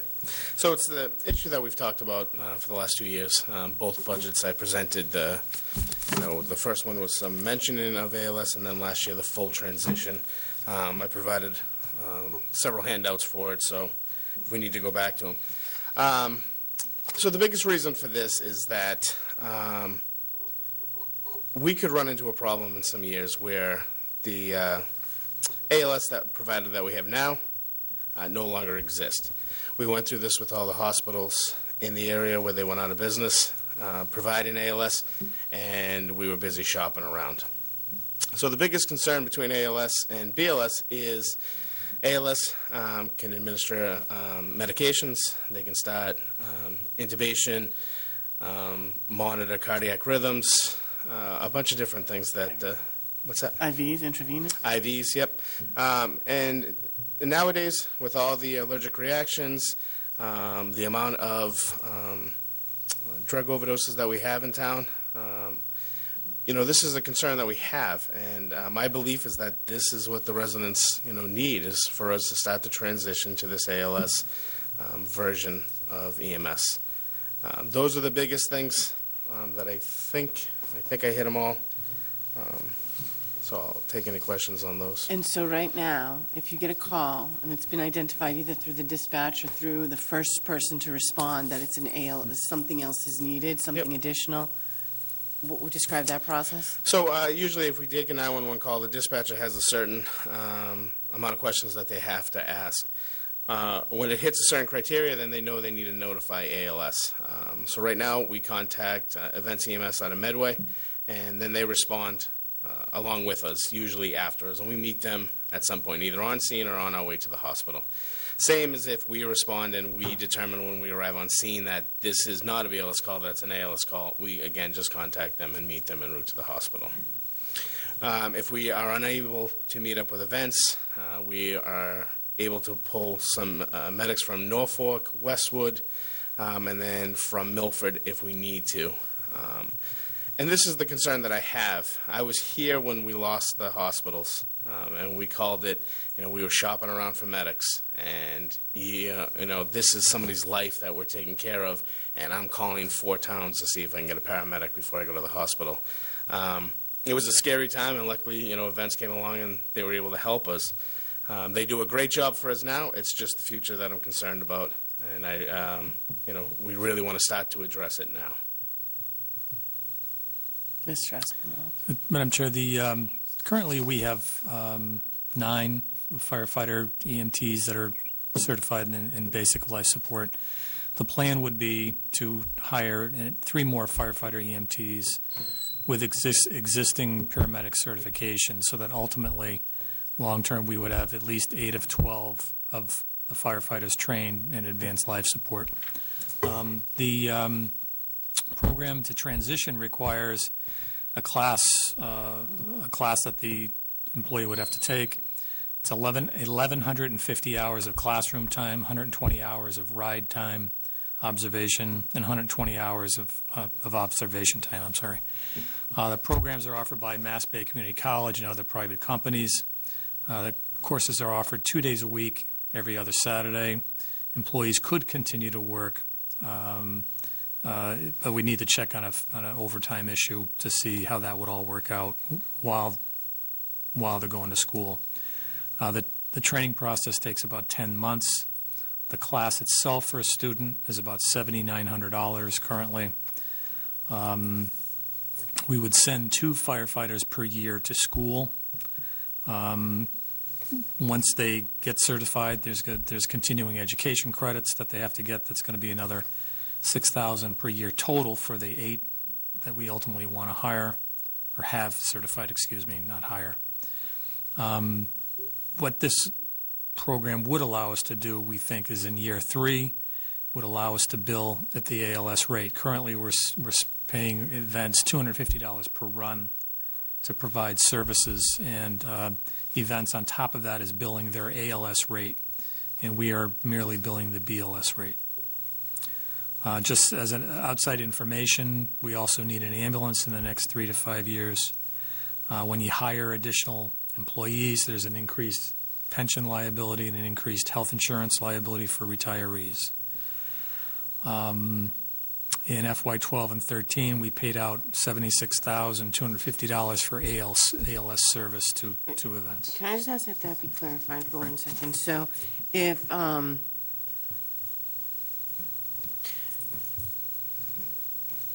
there's a call and it's an event comes, at the end of the call, you write a check for $250, right? And I mean, I'm being very basic about it. You bill the insurance company for the BLS rate, and thus you take the $250 out of the BLS rate you're receiving. That's how you pay for it, right? And they bill separately? They do. The insurance company? Yep. All right. And that's where, the 76,000 in 2 years doesn't look like a whole lot. It's the money on top of that we're not collecting, that we're that you doing. didn't get on top. Right. Because you did everything that, you don't send events on their own and go back and do something else. So you go too. Yep. The costs for year 1 through 3, and what we're looking at is a 3-year transition, and there's a rather large amount of money that we need over those 3 years to do this, but once we do it, the revenue coming in should be self-supporting. In year 1, the total cost would be about $95,000, putting 2 firefighters through class, adding a new ALS firefighter, and then the CEU costs. So that's $95,000. Year 2, you've got that $95,000 again, plus an additional amount to total $171,000, again adding a second ALS firefighter. And then in year 3, you've got the year 1 and 2 costs, and then you've got sending the third firefighter, or hiring the third firefighter, and then 2 classes, and then a cardiac monitor at $25,000. So year 3 costs at $275,000. So all in all, over what we're spending now, we need an additional $542,000 roughly to cover this, which is basically our entire amount of Prop 2.5 increase per year. Now, obviously, that's over 3 years. So if it's $175,000, $200,000 a year, then that's roughly 40% of our tax levy increase for the year, which is really unsustainable. We couldn't designate that great a proportion of a levy increase year over year to this program. The only other options that we discussed were, there's obviously an override option here, that you could have an override, but it's complicated because this is an operational issue. It's not a capital issue, with the exception of the cardiac monitor. And it's not something you can borrow for under Mass law right now. So in terms of overrides, it would have to be an operating override, and then at the end of the 3 years, you'd have to rescind the override to bring you back to where you need to be. So that's a very cumbersome process. So we did talk with, I did speak with Representative Linsky about it. It's an unusual way to think about it, but if there were special legislation proposed that would allow us to borrow for it, and we could borrow over a 3 to 5 year plan or a term, then it might soften the effect of dividing that 500,000 by 5 years rather than over 3 years. Or there's a possibility of borrowing over more than a 5 year term. So And then have the revenue right, generated pay off that. correct, right. So But you don't have the revenue here. no, we don't. Okay. So I spoke to Representative Linsky about it, and basically he said if there's a strong support for this, evidenced by a town meeting vote, then he'd be happy to submit it and support it. But he would want to know that the community was behind this. He did question, why don't you just have an override on this? And I said, well, based on current thought is with the capital needs that we have, an operating override might not be as possible as one might think. So, in general, other than the borrowing for it, we also contacted DOR to see if they could come in and give us some technical assistance to try and come up with a program to finance this. They said, they inquired about the regional approach to doing this. It seems, to me personally, it seems well, some would say yes, some would say no. But if you think about it, Events is serving regionally right now. They're servicing other communities and the town of Millis. They're definitely servicing Medway, and also partly Sherburne and Medfield. So, I think the bigger problem is there's no appetite from either of the other communities that we would work with. We've reached out to both Medway and Medfield. Medway's in the process of trying to do this same kind of implementation. Medfield has no intentions of making the transition anytime soon. They have a building project coming up within the next year, and then the chief hopes to hire enough paramedics to go around the clock. How many does he have right now? Right now, he has 8. He would hire Medfield? 8 more. Yep, and he would hire 8 more. He would hire 8 medics so that he would be able to go around the clock with medics. Is that when you can start billing? When can you start billing at an ALS rate? When we have all shifts covered by a paramedic, so it'd have to be 8. Yep. It would? 2 per shift. 2 per shift. Well, I think before that, I mean, what our goal is that Norfolk and Rentham did a lot of playing games with sharing paramedics. They would have 1 per shift while the others were going to school. They would take 1 from Rentham to Norfolk if Norfolk needed it, and vice versa. The problem for us is that we don't have that option right now because neither of the towns that we could do it with are interested.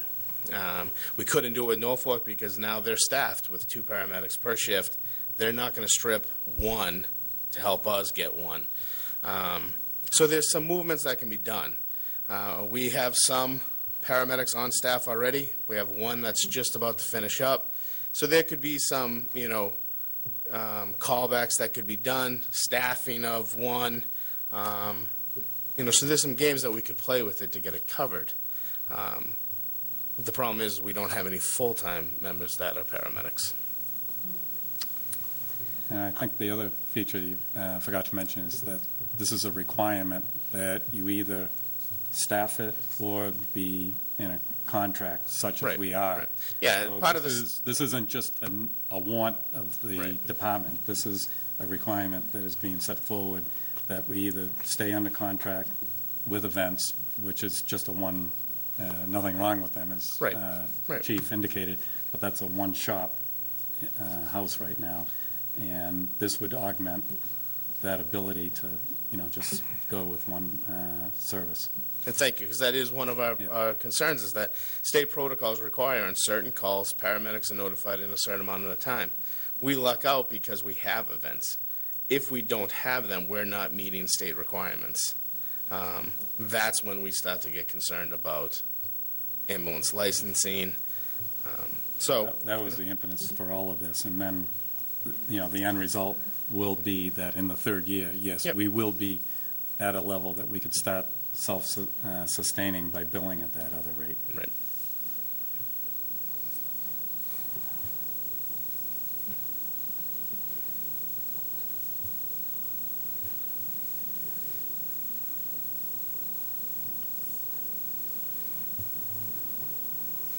Okay, so, you're saying you need a vote at town meeting in order to get Linsky to even present a special legislation, which is going to take quite a bit of time. Well, Madam Chair, we could, during the budget season, work up the numbers, and then, bring that piece of the revenue, I think you have to, but I'm just curious, if you have,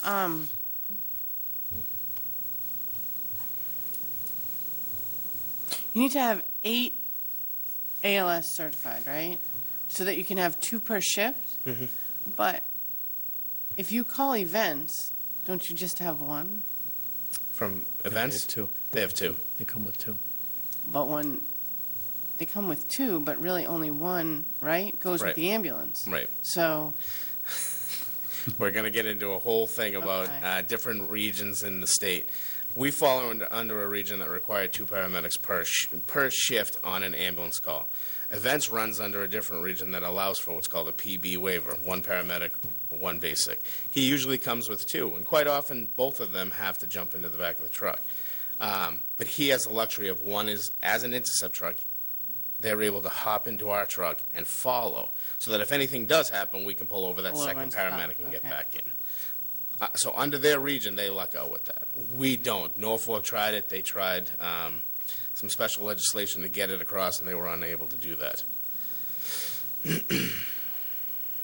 okay. Yes. Were you going to say something else?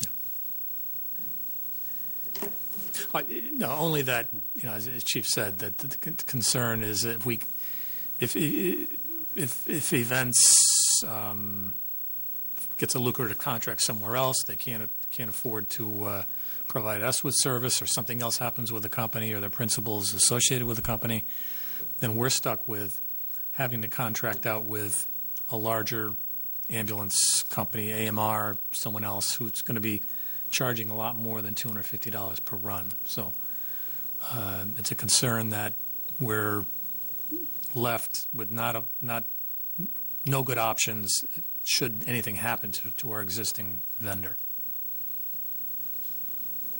I don't really get the 250. The 250 is just for the call? Because they're getting paid. Okay. So the thing I would caution on, too, is that this venture, if we head down this road, this isn't something we can do 1 year Yeah. and then just stop. It's something that we have to do to fruition before we can, get any of the benefits of the whole project. Right, and I look at these numbers here too, and these are just startup costs. These are just the startup costs for offering a new service. It's going to be offset by the revenue that's generated by it. So we really need to see a plan on when the town can basically recoup that initial investment, because over time we will. That 542 will be consumed by revenue coming in. And again, this isn't something that, I thought up. This has been proven in towns all around us: Bellingham, Norfolk, Rentham, Walpole, Hopkinton, Ashland. This is all the process that they've all gone to. For them, it was 10, 12 years ago. Unfortunately for us, that's it. And it could have been cheaper then. But it is, I mean, again, they've used it in other towns. No, so I think what I'd like to see from like the numbers is, all right, how long will we get a return on that initial investment? How long will it take us to pay that back through the revenue? I mean, I think you just have to show the revenue. I mean, and Well, you have to model it, though. You have to model it, you have to look at what we're doing for BLS calls now, Right. apply an ALS rate, and then model that over, to see how many years it takes us to get that 542 back. And you also have to look at the increase in salary, because when you have this first firefighter graduate, now you're paying him at a higher rate, right? We did You did? we did do that. We based it. Well, no, because I figured this is your hire. You have three hires too, We right? based that on an EMT. They're going to have, there are going to be certified paramedics. And we Right. use the rate that I think that Westwood is paying right now. Right, but this is for the one that you hire. What about the one that graduates? We factored that in as well. You did? Where? What does CEU mean, by the way? Continuing education unit. Oh.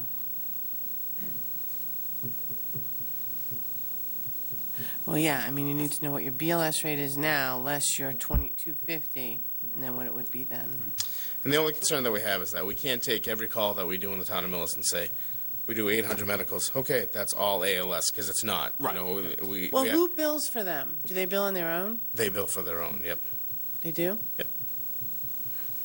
And again, this isn't, to Mr. Smith's, this isn't purely a financial issue that's at hand here. It's a mandate that's coming down that, we have to either be in contract or be self-sufficient. And again, that's not something that's new. And it is a benefit that, That's yes, been we around. get to bill at a higher rate, but that is not the primary Right.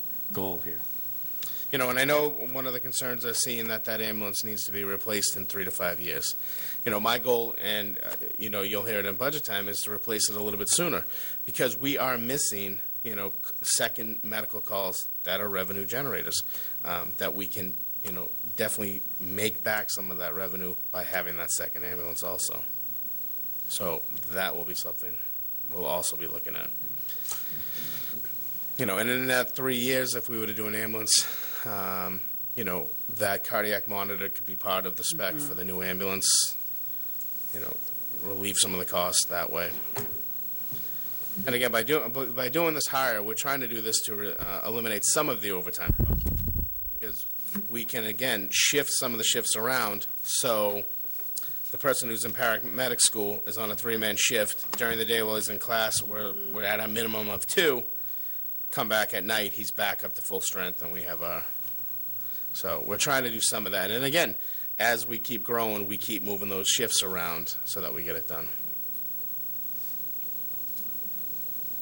Well, I like it. I just think it has to be updated with the current revenue and the current costs and the proposed revenue.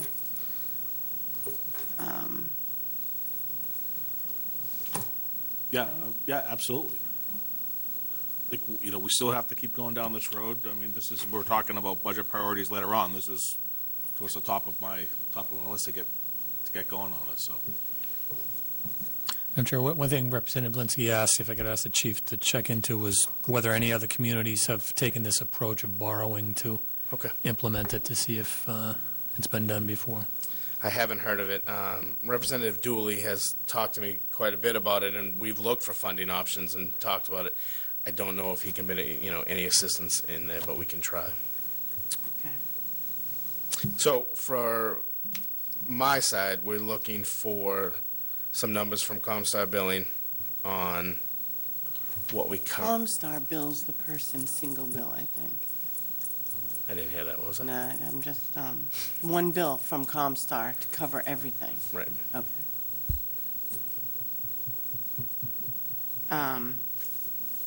Yeah, from Comstar. Now, what's the rate? And what's the rate if, If we go. Well, the best thing to do is we could probably use 2013, the year that's completed, and try to, because they know what we've built out, what would have been built out ALS, because events is part of it, so. and then does the town of Millis write a check to events, or? Yep. Oh, all right. We actually do that. Okay. Monthly, just like Comstar, when we get the stuff from them, events will send in their invoices and the town will cut them a check. Now, where does the revenue from these runs go? The In revenue the ambulance fund. into the ambulance fund, which is for A what? bunch of the guys are funded through that. Funded, okay, so it does, sir, it does fund Right, those, personnel. Right. Okay. Right. Okay.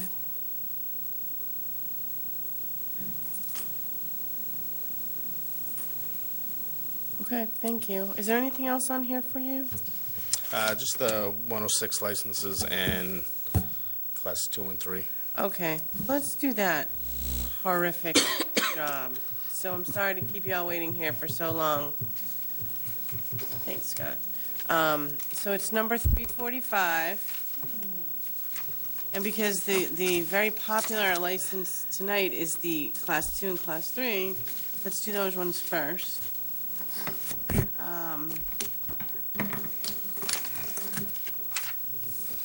All right. My Class 2 and Class 3, we are not, all right, let me explain how this is going to happen. The licenses this year are by applicant. So if a particular applicant has applied for more than one type of a license, we're going to handle that in one chunk, okay? But we have things like liquor licenses and common vic licenses and Class 2 licenses and Class 3 licenses that have certain things. And I know that you're here to talk about the Class 2 and Class 3, right? And the alcohol license. Okay, so since we're going to handle this kind of like more in an alphabetical way, I wonder if you wanted to talk about either the Class 2 or the Class 3. Probably the conditions is what you're going to be talking about, or some of the, Thank you, Mr. Aspinall. what did you say? welcome, Mr. Giampietro. Or the alcohol, whichever one you'd like to begin. But I'd like to address the issues before we go through it, if that makes sense. Because I don't think you want to sit here and wait until we get to, a particular Z. applicant. A to Right. Z. Well, we can, If you could boil it down, are there any violations that are outstanding? okay. Yeah. Thank you. Thank you. Thank you, Mr. Aspinall. Thank you for translating, Mr. Aspinwall. We've conducted our inspections over the past week and a half for both Class 2 and Class 3, and then, like you said, some of them have both licenses. We had some issues today regarding Mr. Velchus. He's here today with some of his property on some of the unregistered vehicles and the conditions that the Board of Selectmen previously had issued the license had put on these type licenses. So me and the chief would go around and we'd check them all, make sure, how many cars you're going to have for sale. We count how many cars you have for sale. And if you have all your unregistered vehicles behind the fence or whatever the conditions that are imposed on these type licenses are met. And specific issues that we had today were some of the vehicles were not behind some fences that were under the condition that was imposed upon that license. So we asked Mr. Velchus, and I had him come in tonight just to make sure and verify that he corrected that when we had left. He said he would. To remove, he had some 40, 50 vehicles in back of one of his properties that was supposed to be behind the fence, and he indicated that he would get that done before the meeting tonight. He has indicated that he had moved all of them in the back of the fence, in which there's only a couple that they couldn't right away get moved until they had to have some auto repair done to them. So he has corrected that violation as far as without visualizing it and taking his word for it. The other one was Pick and Pull. We visited them today as well, which was the old Millis used. Okay. That's not yours, is it? Well, I still own the property. Okay, all right. Yeah. Okay. They had, I think there was one or two vehicles over what they were supposed to have for sale. And then it was specific on the license that all the vehicles for sale had to be on the east side of the property, but they were all moved to the west side of the property. So I indicated that they should come back into this Selectmen and ask them to either specify or broaden out where you can have the vehicles for sale because it was specific upon the license of where exactly they had to be. So we directed them to move them back where the license said they had to be, which was on the east side of the parking lot. Couple other thing was the racks for Millis use, which is now pick and pull. They had to be stacked. If they were stacked 3 high, they had to have racks to stack them 3 high, but they removed the racks. So those vehicles that were stacked 3 high, the fire chief and I requested that you take that vehicle, that's number 3, off, unless you bring the racks back, and then you can't go further than 2 vehicles stacked high. So they had to make a couple corrections on some of the conditions that were imposed on them, in which, as far as we know, they have done that. Meaning pick and pull? Both pick and pull and Mr. Velch is still connected with pick and pull, so. Right, because you are the property owner, so, right. Property, and I'm actually one of the stockholders at Millis Pick and Pull. Okay, And I'm an employee consultant. okay, because actually it has you listed here as the manager for pick and pull. So, see that, you got promoted. So, Madam Chair, are you saying that they're in compliance as of this evening on your concerns? Just by verbally talking to Mr. Velchus. However, we haven't gone physically to witness it. All right, so we would ask you if that has happened, or, I mean, because these are, has that happened? What we did immediately. I just need you to use the microphone, Chris, sorry. You can sit right next to me.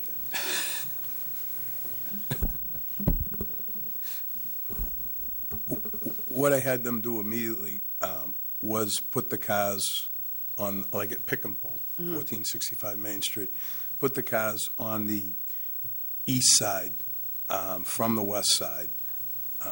The cars, the racks were taken down, and when those were taken down, in that area, there's no cars racked or stacked, but at the rear of the property where they recycle the vehicles, and they should only be 2 high, they were 3 high, and he took the operator that runs the machine and recycles the vehicles, he took them down and put them 2 high, because they could be racked 3 high, stacked only 2 high.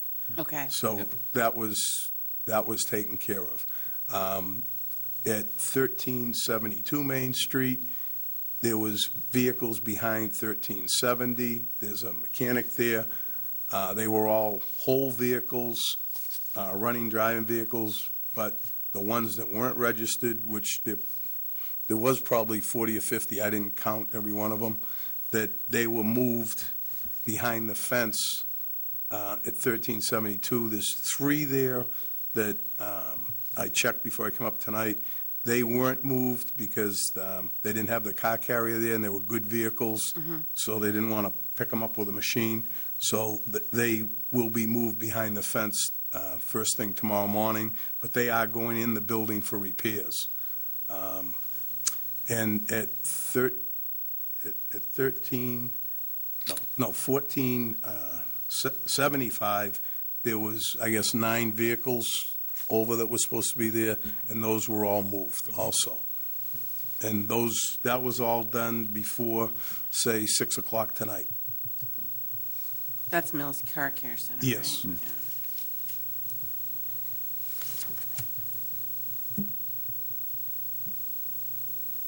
I didn't have anything on that one.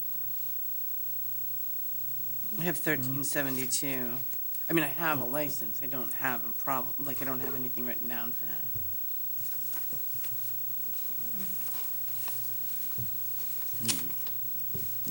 It was highlighted earlier.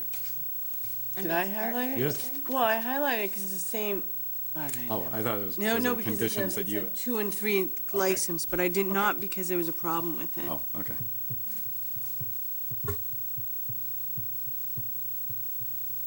All right, now I gotta ask the last question that I have anyways, on pick and pull. What's the vending machine note? Yes, they added 2 vending machines there. All right.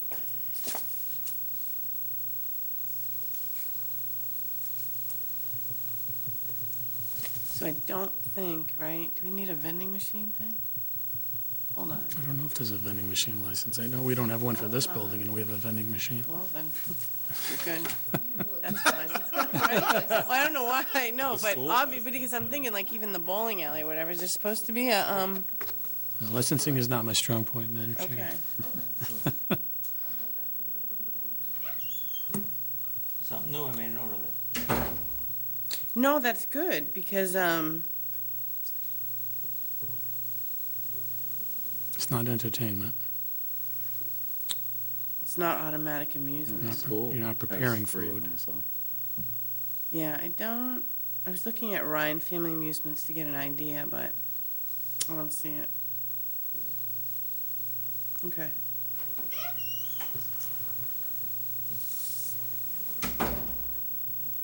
Automatic amusement, no vending machines. What does that mean? There's no fee, there's no fee for vending machines. So I don't know what they say. All right. I don't think it's Okay. sorry. Confused now. We don't have any other ones. Huh?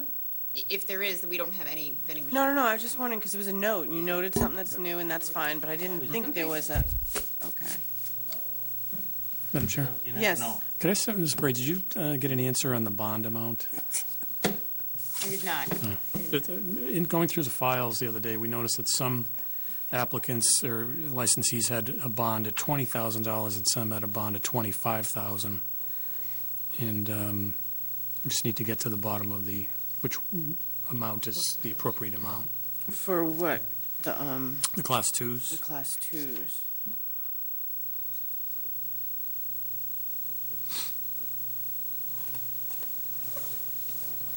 That's not a condition of their license, though. No. Oh, all right.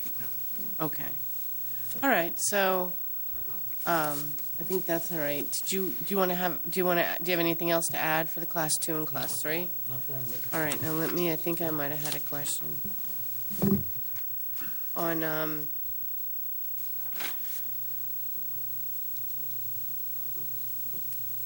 Export Auto of Millis? Union. Oh, Union? thank you. Thanks, Rick. Your comment is 20 cars on site, but it doesn't seem to be a there's Well, no limit. Some there people is. have, okay. When you look at the very first permit that was issued, it says 20 cars. There was a zoning decision on that. Okay. So 20 is their max. Oh, all There is- right. there But is- that's not a problem. It's not like No. it's only supposed to be 19. Okay, I'm just. It just wasn't listed on these. Next year, we'll have to list the exact. So in other words, we're adding this condition, no more than 20 cars, which is not really adding a condition, but yet No. it's not specifically Right, written there. it wasn't on the sheet.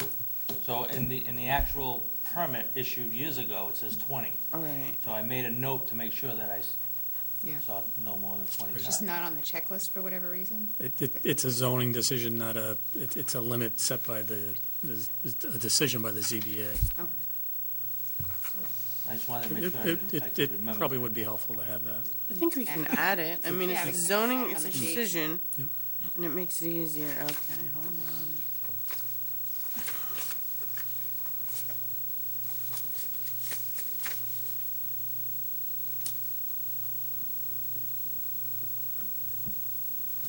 I'm sorry, so also for New England Auto Salvage, it says put signs on for sale cars. Yeah, he had some for sale vehicles there, where we had the 50 cars. Because he was, Yeah, because it was, He told me that he had these cars for sale, so we'll put signs on them if you're gonna sell them. okay, yeah, because So we can identify what you're selling and what you're not. I think there's only 6 cars that they can have for sale there. Yeah, And and one of your workers says, we're selling those. I said, well, I can't tell if you're selling them, if there's no signs on them. yeah, I'll follow up on that. I wasn't Okay. aware of that, because right now, for what I knew, there wasn't anything for sale, that they were vehicles there that they were reconditioning, they were repairing, and they were, getting transferred. Yeah, that's right, just as long as we know Yeah. the cars are for sale. That was my note probably, Madam Chair. It is, yes.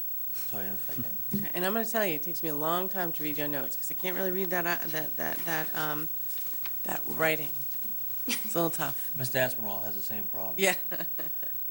On Pick and Pull, we are not making these conditions because Mr. Valchis has indicated that they've been completed, right?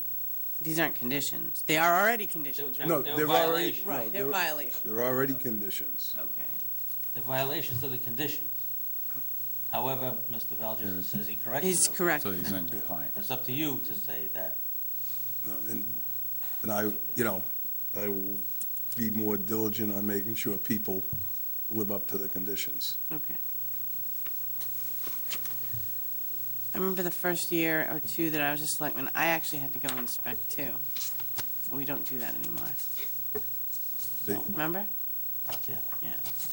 A number of years, they used to come on a school bus on a sad day. Oh, really? Yeah, there'd be the conservation, selectmen, I think the building inspector. It was always about 8 or 9 people. They'd come with a school bus every December. We provide that service. This year, we Okay. All right, I think that's it for that. So now, Mike, on the alcohol permits, the alcohol licenses? He's all set. He doesn't have that. I don't think, yeah. No, I got nothing to do with Anybody alcohol. else You have can go any home. questions? Okay, thank you. Thank you. Thank you. Thank you very much. Thank you. Thank you.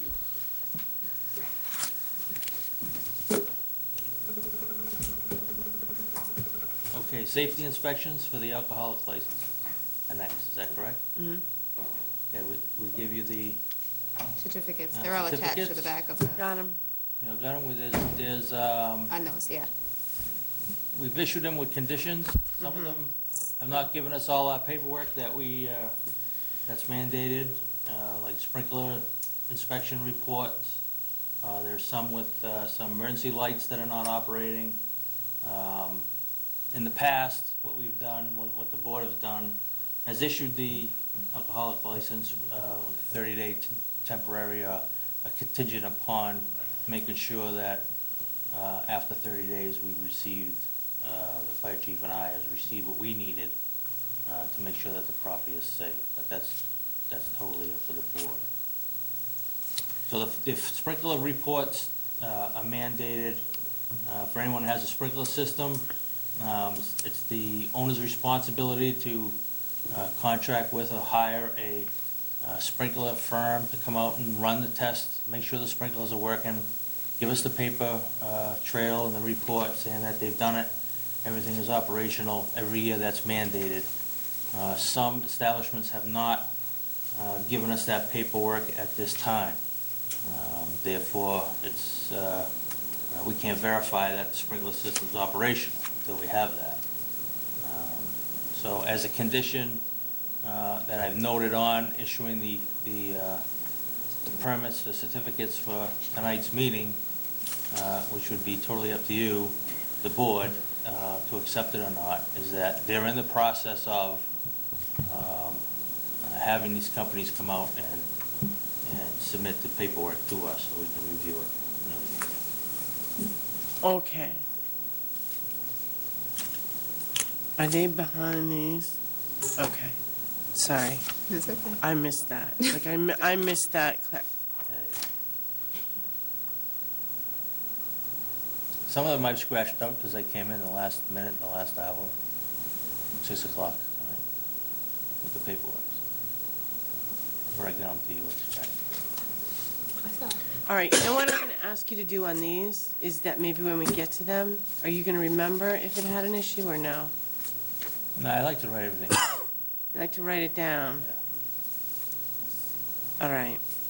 See, because it takes me a good 30, 45 minutes before the meeting to decipher your handwriting, and I didn't see these. Well, So, these establishments who have outstanding issues, we send out the paperwork in October.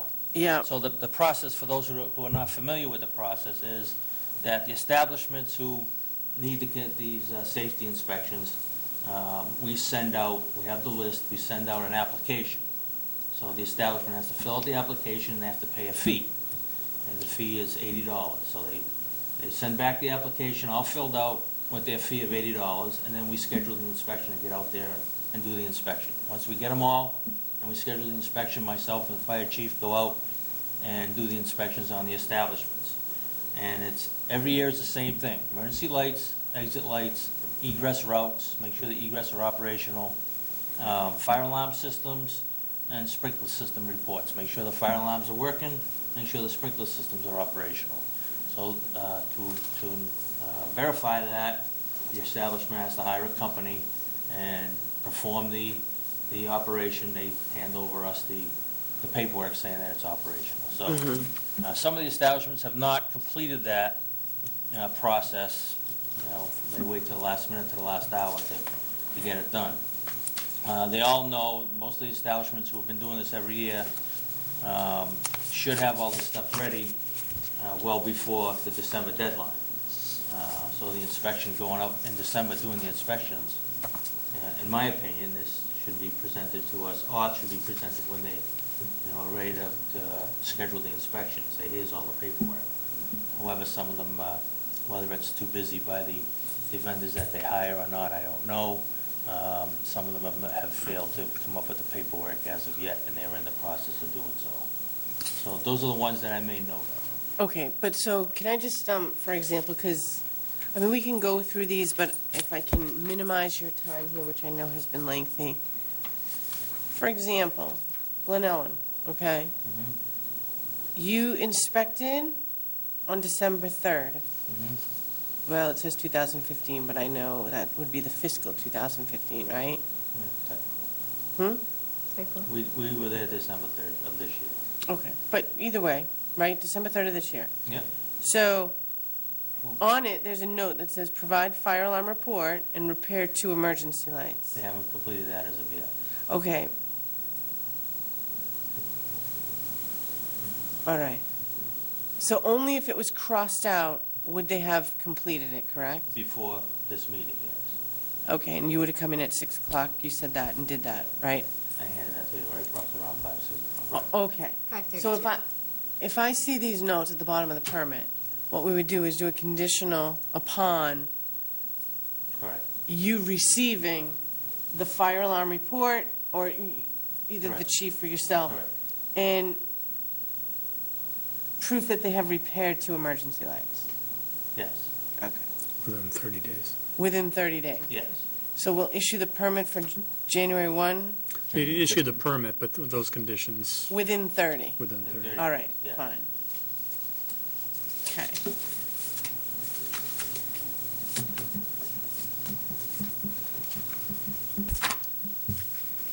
Do you want to, you don't have to stay here for the reading of the permits, but you are more than welcome to. That's okay. You're all set with me?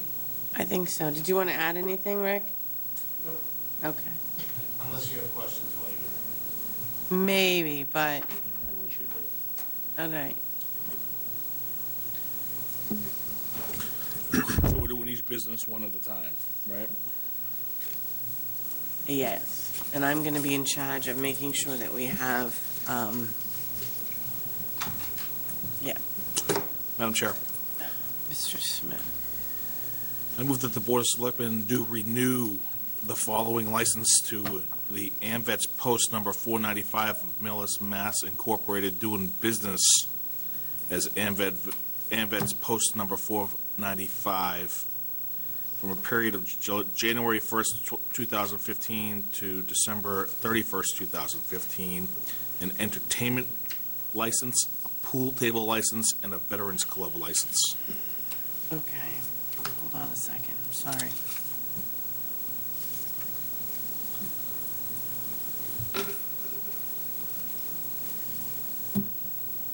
These are my transportation.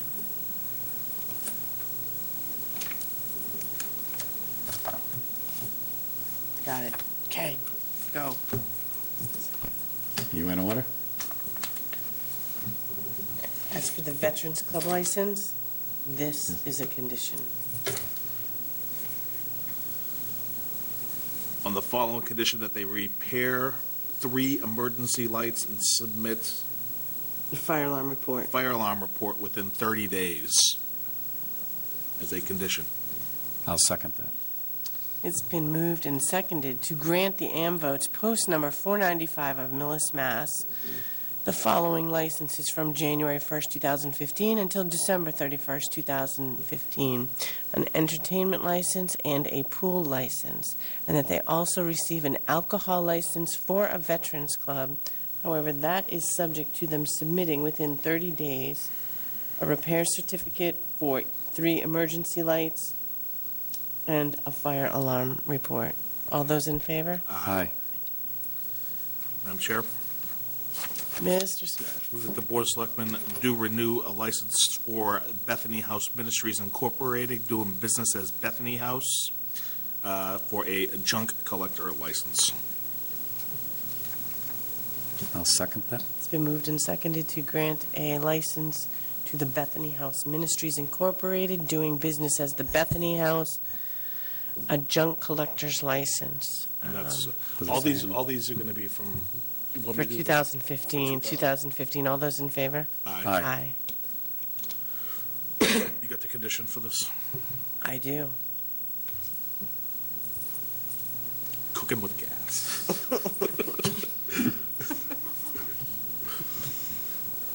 I move that the Board of Selectmen do renew a license for Frank Marr Incorporated, doing business as a Bob's Auto Body, a Class 2 permit. with the- Subject to the condition that no more than 15 cars shall be available for sale at any one time. This is for January 1st, 2015 through December 31st, 2015. Second. It's been moved and seconded to grant Frank Marr Incorporated, doing business as Bob's Auto Body, a Class 2 license. I guess we could do expires on December 31st, 2015, if that's easier. Subject to the condition that no more than 15 cars shall be available for sale at any one time. All those in favor? Aye. Madam Chair, Yes. I move that the Board of Selectmen do renew a license for Bob's Family Restaurant, doing business as Bob's Family Restaurant, for a common victualler license. Second. It's been moved and seconded to grant Bob's Family Restaurant a common victualler license expiring on December 31st, 2015. All those in favor? Aye. Thank you, everyone. Madam Chair, I move that the Board of Selectmen do renew the following licenses for Bada Bing's Incorporated, doing business as Bada Bing's 50s Cafe, a common victualler license, and a restaurant all alcohol license, with the following conditions: the repair of 3 emergency lights to be completed within 30 days, and this would be, the license would expire 12/31/2015. Second. It's been moved and seconded to to award a license to Bada Bing's Incorporated, doing business as Bada Bing's 50s Cafe, a common victualler license, and an alcohol license for all alcohol, subject to, oops, that was a little bit too premature, subject to them providing the fire chief and/or the building inspector with the certificate indicating the repair of 3 emergency lights. These licenses shall expire on December 31st, 2015. All those in favor? Aye. Aye. Madam Chair, I move that the Board of Selectmen do renew the following licenses to expiring on 12/31/2015 to Millis Donuts Incorporated, doing business as Dunkin' Donuts, a common victualler, and an entertainment license. Second. It's been moved and seconded to grant a license to Millis Donuts Incorporated, doing business as Dunkin' Donuts. The following licenses: a common victualler license and an entertainment license, each license to expire on December 31st of 2015. All those in favor? Aye. Madam Chair, I move that the Board of Selectmen do renew a license to expire on 12/31/2015 to Eastside Restaurant, doing business as Eastside Restaurant, a common victualler license. Second. It's been moved and seconded to grant, to renew a license to the East Side Restaurant. A common victualler license, expiring on December 31st of 2015. All those in favor? Aye. Need a condition. Oh, yeah. Madam Chair, I move that the Board of Selectmen do approve a license to Noel Horhan to expire on 12/31/2015, doing business as Export Auto of Millis, a Class 2 license with the following conditions. All vehicles will be stored inside the premises located at 83 Union Street. Waste materials are to be stored inside and disposed of in accordance with all current local, state, and federal regulations. And sales of all vehicles will be by appointment only. And no more than 2 cars on, 20 cars on site. Second. It's been moved and seconded to grant a Class 2 license to Noel Horhan, doing business as Export Auto of Millis, expiring December 31st of 2015, subject to the conditions that all vehicles shall be stored inside the premises located at 83 Union Street, that waste materials are to be stored inside and disposed of in accordance with all current local, state, and federal regulations.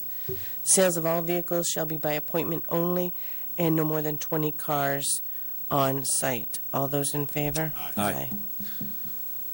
Madam Chair, I move that the Board of Selectmen do renew a license to expire on 12/31/2015 to Farm Street Auto Sales, doing business as Farm Street Auto Sales, a Class 3 license with the following conditions.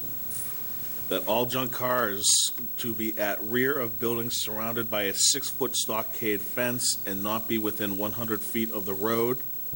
That cars are not to be stored more than 2 cars high. No burning of cars. Only commercially zoned section of Lot 4 will be utilized for this license. The area in front of the fence and building is to be neat. Cars to be parked in an orderly fashion. Barn board fence on each side of building is to be maintained. And that's it. That says no visible issues, so. Okay. There we go.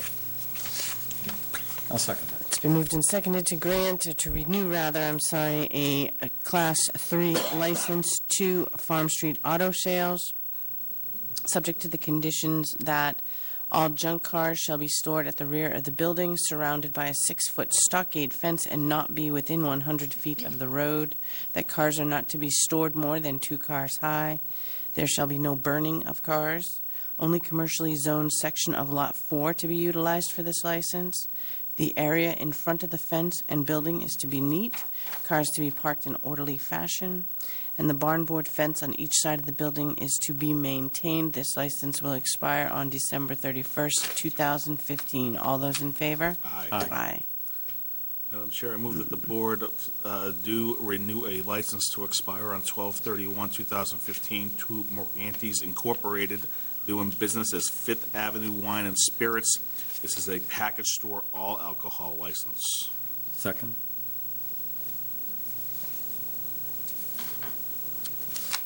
Oh, you don't do that. It's been moved and seconded to grant an all-alcohol license to Morganti's Incorporated, doing business as Fifth Avenue Wine and Spirits, expiring December 31st of 2015. All those in favor? Aye. Madam Chair, I move that the Board of Selectmen do renew a license to expire on 12/31/2015 to the Fin, Fur, and Feather Club Incorporated, doing business as the Fin, Fur, and Feather Club. This is a skeet and trap shooting license. Second. It's been moved and seconded to renew a skeet and trap shooting license to expire on December 31st, 2015 for the Fin, Fur, and Feather Club of Incorporated, doing business as Fin, Fur, and Feather Club. All those in favor? Aye. Madam Chair, I move that the Board of Selectmen do renew a license to expire on 12/31/2015 to Foreign Car Repair, doing business as Foreign Car Repair. This is a Class 2 license with the following conditions. No more than 6 motor vehicles for sale at any one time. No more than 3 unregistered cars on the lot at any one time. and signs no more than 9 feet wide. Inches. 9 inches wide by 11 inches long may be hung from inside mirror of the motor vehicles. Second. It's been moved and seconded to renew a Class 2 license for foreign car repair, expiring on December 31st of 2015, with the following conditions: that no more than 6 motor vehicles be for sale at any one time, that no more than 3 unregistered cars on the lot at any one time, and that signs no more than 9 inches wide and 11 inches long may be hung from the inside mirror of the motor vehicle. All those in favor? Aye. We have conditions for Glen Ellen.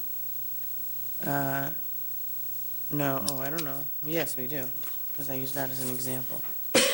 Madam Chair, I move that the Board of Selectmen do renew a license to expire on 12/31/2015 to Club Management LLC, doing business as Glen Ellen Country Club, a common victualler license, an entertainment license, and a restaurant all alcohol license with the following conditions. Okay, now, just before you do the following conditions, and please correct me if I'm wrong, we have multiple buildings there, so each building has different things. There are 3 common victualler licenses to approve. Oh. Okay. 12, 53, and See, 54. 53 and 54. So there's 3 common vics, an entertainment, I see, and yeah. all I alcohol. thought they were. Sorry. All right, so 3 common victual licenses. Correct. So All right, what do we hold put on. in the conditions on? That's the only one that has a multiple, so Alcohol license, right?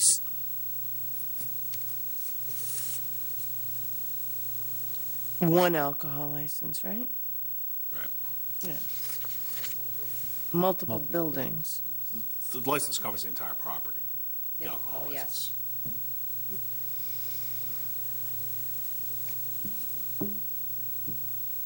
12, 53, and 54. One is for Glen Ellen Bay State, one is for the 19th hole. The other one must Bay be for the State Room, the Terrace Club. 19th hole, and then, what was the third one? I can't remember. The main The building. Terrace Club, right? Is that what it is? Yeah, Yeah. yeah. We need certificates for each individual building, the building code says. Right. And we have separate Vic licenses for that too, but, There's separate Vic licenses for those 3. There's 1 entertainment license and 1 alcohol that covers all of it. Does that make sense? gotcha, it does. Okay. So anyways, you're in the middle of a motion, and these are the, Oh, so I have Conditions. I have to read these. To pro- I have to decipher this. well, no, this is for the license for the Bay State. All right, so this will be this will be the conditions on the Bay State Room Common Victual License that they, Yes, 12, yes, 53. but it's really on the alcohol license. all right, so we're isn't just it? doing it on, we're doing It's it on the all alcohol. conditions on the alcohol license. Yes. All right, so But- this is to Huh? provide the Yeah, fire stop alarm talking. report and to repair 2 emergency lights in the Bay State Room. And To provide a fire alarm report for, which building is this? the 19th. For the 19th hole. And for the main building to provide a fire alarm report and to repair 2 emergency lights. This work is to be completed within 30 days. I'll second all of those conditions. It's been moved and seconded to renew the following license to Club Management LLC, doing business as Glen Ellen Country Club. Is that the right name? That's it. That they will be given 3 common victualler licenses, 1 entertainment license, and 1 alcohol license, a restaurant, all alcohol, subject to providing the fire chief and/or the building inspector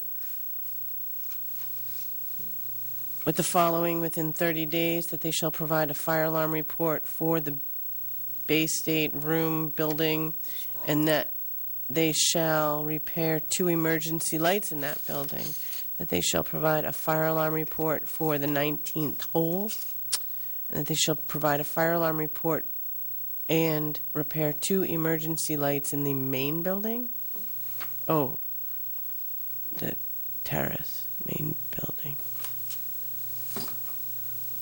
And that the license shall expire on December 31st of 2015. All those in favor? Aye. Madam Chair, I move that the Board of Selectmen do renew a license to GG. No. Next one. Sorry? That should be crossed out on your list. Gold's Gym? Yep. Yes. It's not, oh.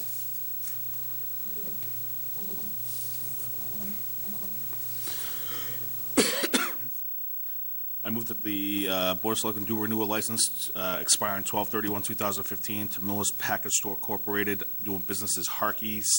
This is for a package store all alcohol license. Second. It's been moved and seconded to renew a license expiring on December 31st, 2015 for Millis Package Store Corporation doing business as Harkey's, a package store all alcohol permit. All those in favor? Aye. Madam Chair, I move to renew a license to Isabella's, SMMC LLC, doing business as Isabella's, a common victual license. Second. It's been moved and seconded to renew a license expiring December 31st of 2015 to Isabella's SMMC LLC, doing business as Isabella's, and that license is a common victual license expiring December 31st, 2015. All those in favor? Aye. Madam Chair, I move that the board do renew a license expiring on 12/31/2015 to Yon Shen Incorporated, doing business as the Lilac House. Two licenses. One is a restaurant, wine and malt, and the second is a common victualler. Second. And I'm sorry. With No condition. with no conditions. It's been moved and seconded to grant a restaurant wine and malt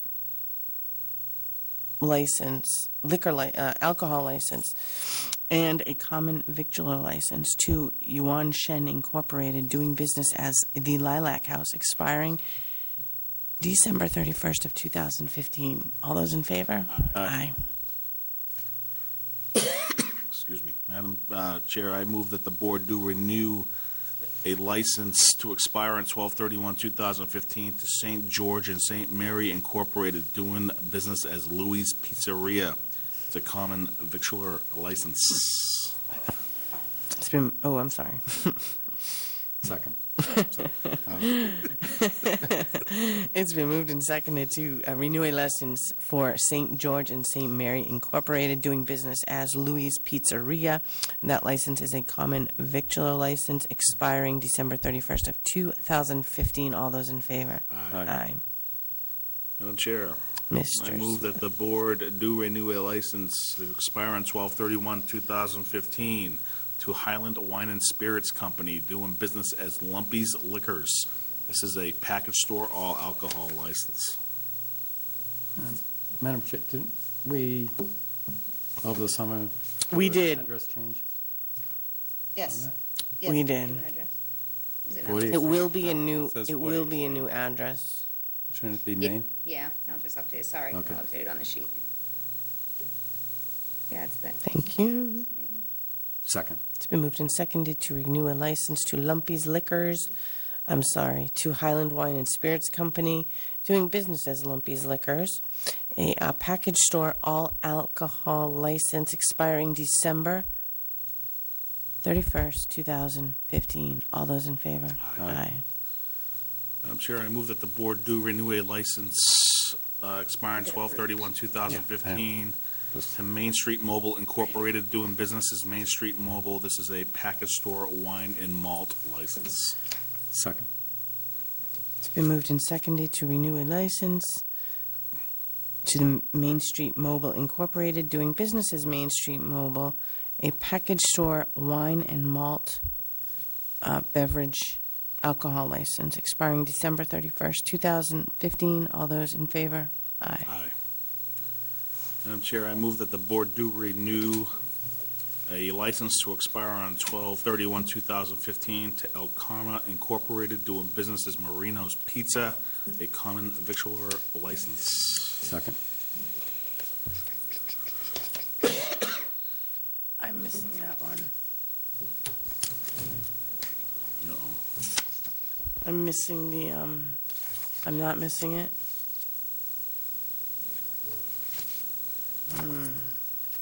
Marinos? Hmm. Is not in the packet. Oh, you did not? So we're not going to do that one? No, it's, right. Oh, No. I'm like, what? oh. But you have the Marinos regular one. Okay, sorry. Yeah, now we just get silly, or I do. I'm like, what? Get lost one. 45 Oh. seconds, I'll never get back. I'm so sorry. It has been moved and think we've had other seconded Times. to renew a license to El Karma Increase the. Incorporated, doing business as Marino's Pizza. That license being a common victular license expiring December 31st of 2015. All those in favor? Aye. Madam Chair, I move that the board do renew a license expiring 12/31/2015 to the Celia Group LLC, doing business as McDonald's.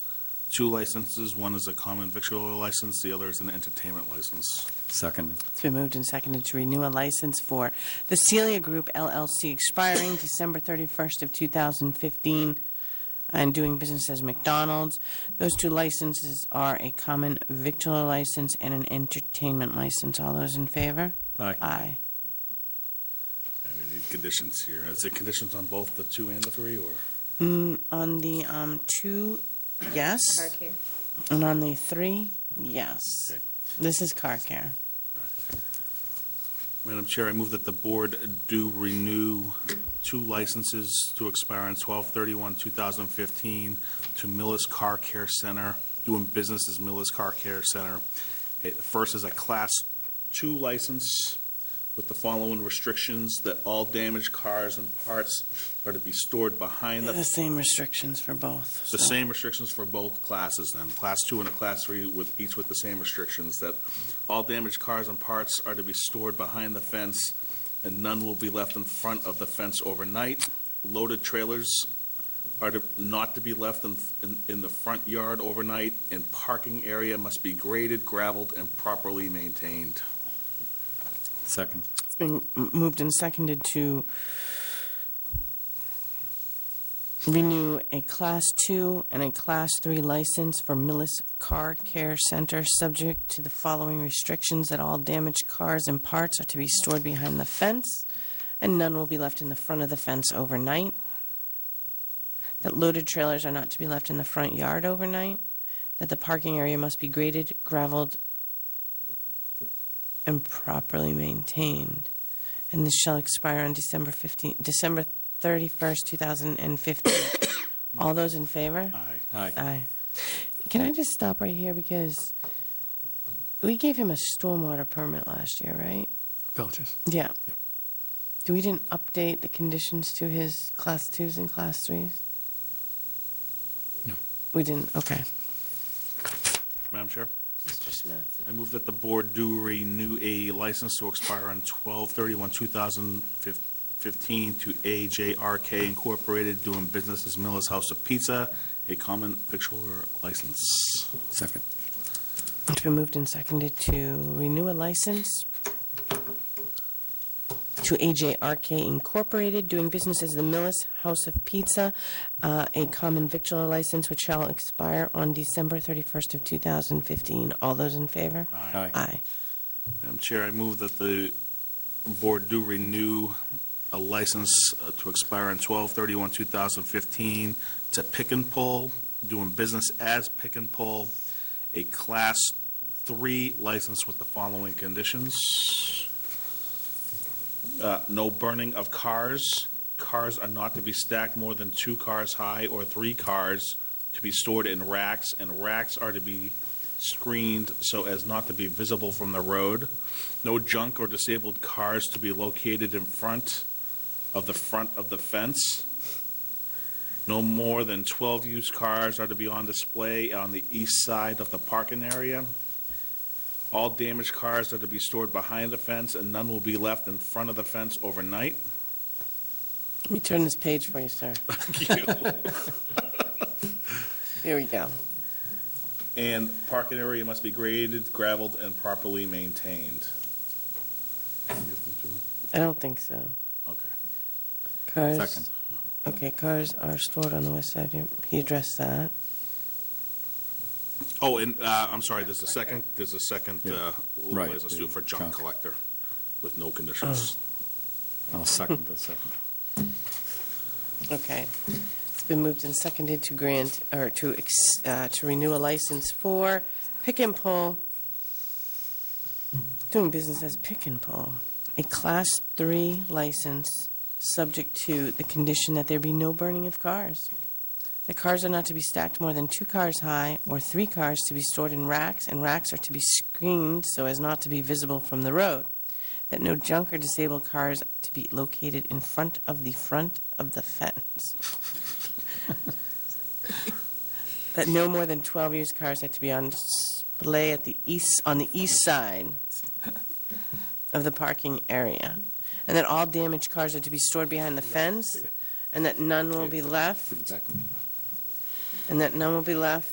in the front of the fence overnight, and that the parking area must be graded, graveled, and properly maintained, and also grant to Pick and Pull a junk collector's license, each to expire on December 31st of 2015. All those in favor? Aye. Aye.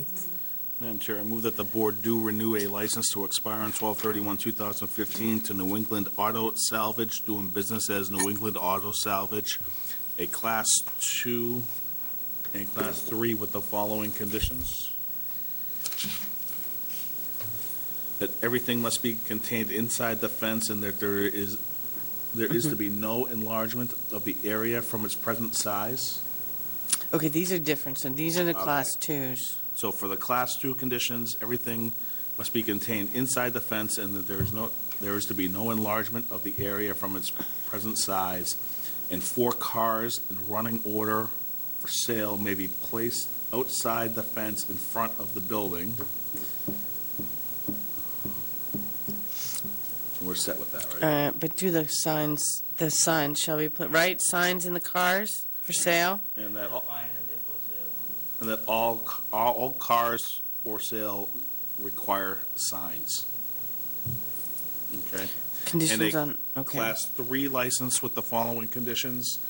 Everything must be contained inside the fence, and there is to be no enlargement of the area from its present size. No burning of cars. Cars are not to be stored more than 2 cars high, and no junk or disabled cars are to be located in the front of the property. And then put sign. And that all cars for sale have to have signs. Second. It's been moved and seconded to renew a license for New England Auto Salvage, doing business as New England Auto Salvage, that for a Class 2 license with the following restrictions, that everything must be contained inside the fence, and there is to be no enlargement of the area from its present size. That 4 cars in running order for sale may be placed outside the fence in front of the building, and that all cars for sale must have signs indicating that they are for sale. And a Class 3 license with the following conditions. That everything must be contained inside the fence, that there is to be no enlargement of the area from its present size, that there shall be no burning of cars, that cars are not to be stored more than 2 cars high, and that no junk or disabled cars are to be located in the front of the property. And any car for sale shall have a sign indicating the same. These licenses shall expire on December 31st of 2015. All those in favor? Aye. Madam Chair, I move that the board do renew a license to Primavera Incorporated, doing business as Primavera Ristorante. The 3 licenses, the first a common victualler license, the second an entertainment license, and the third a restaurant all alcohol license with no conditions. No conditions. Second. Okay, expire on 12/31/2015. No. It's been moved and seconded to grant or to renew a license to Primavera Incorporated, doing business as Primavera Ristorante. You do better than that. It's restaurant. A common victualler license, an entertainment license, and an all-alcohol restaurant license. and that this license shall expire on December 31st of 2015. All those in favor? Aye. Madam Chair, I move that the board do renew a license to expire on 12/31/2015 to Roach Brothers Supermarket, doing business as Roach Brothers Supermarket. This is a common victualler license. Second. It's been moved and seconded to renew a common victualler license for Roach Brothers Supermarket, expiring on December 31st of 2015. All those in favor? Aye. Madam Chair, I move that the board do renew a license to expire on 12/31/2015 to Ryan Family Amusements Incorporated, doing business as Ryan Family Amusements, an automatic amusement license, a bowling alley license, an entertainment license, and a general on-premises wine and malt license. Second. It's been moved and seconded to renew a license for Ryan Family Amusements Incorporated, an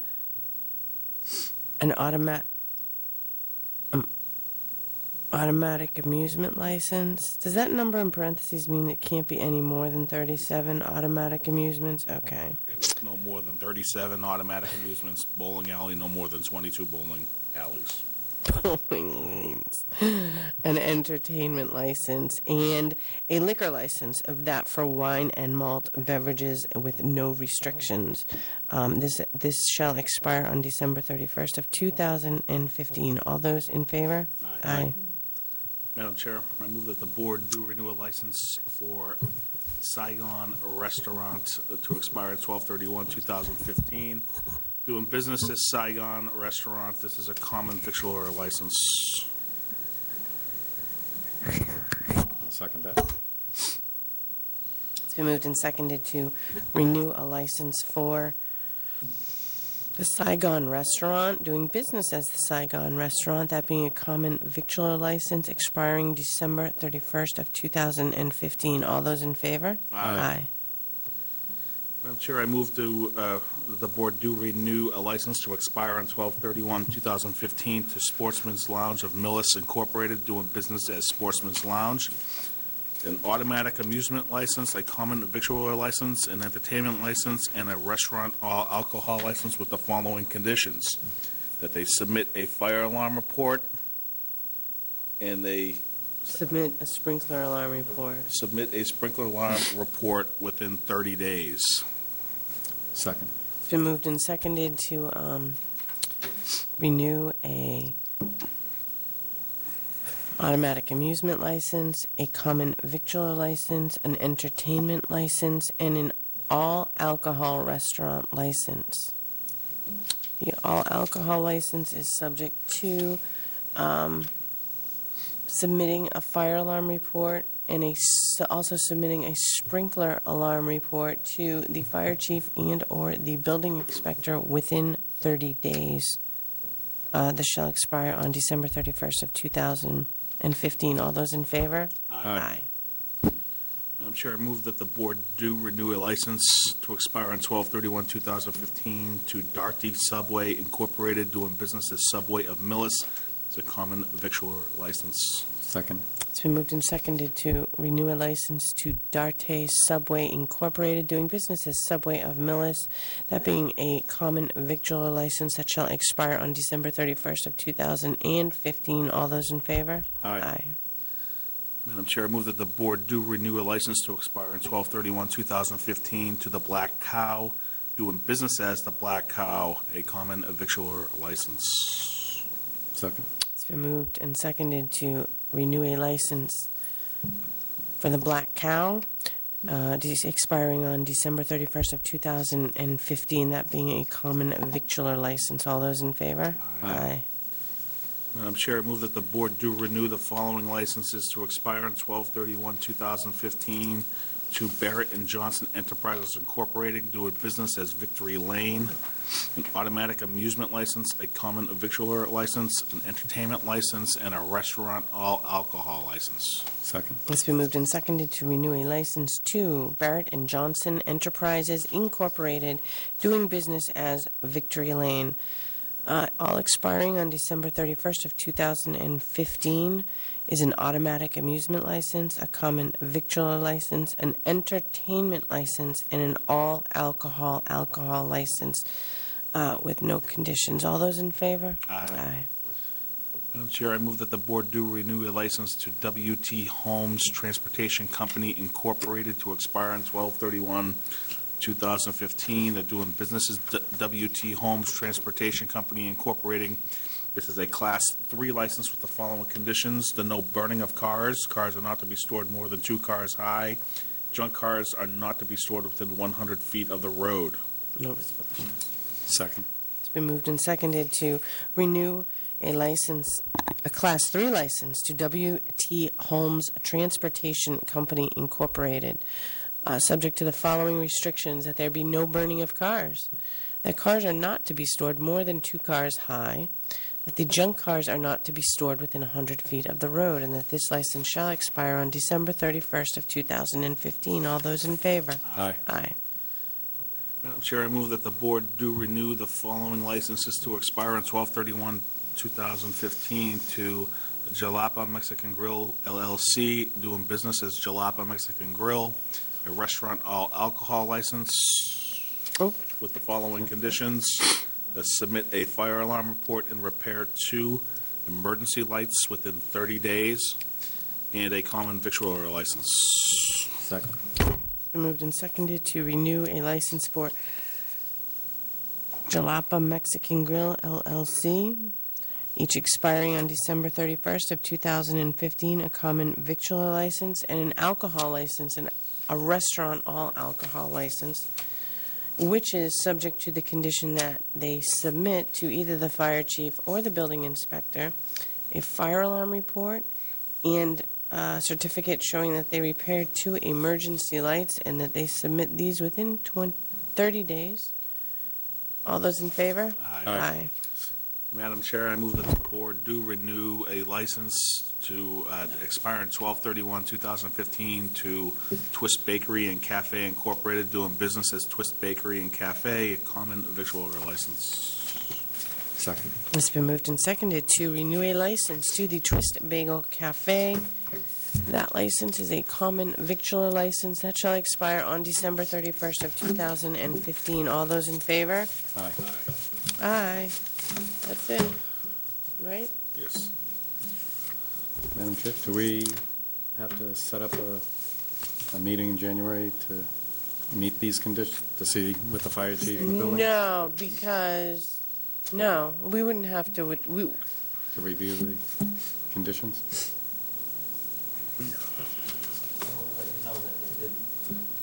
They have 30 days. They have between now and January 31st. 15. Oh. No, January, technically 14, because it's 31 days in December, to do it. And if they don't do it, I guess we probably would have to, we don't have to hold a hearing, right? We should, it's subject to.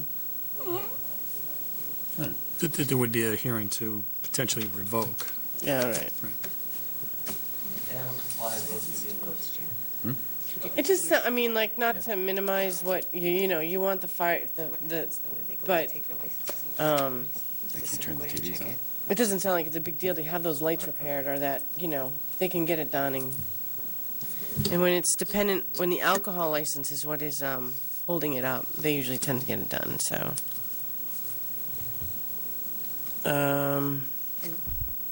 So if Gold's Gym submits their paperwork, that would get looked at on January 5th. So until that time, their licenses are, January 1st to January 5th, they don't have a license. they would not have licenses.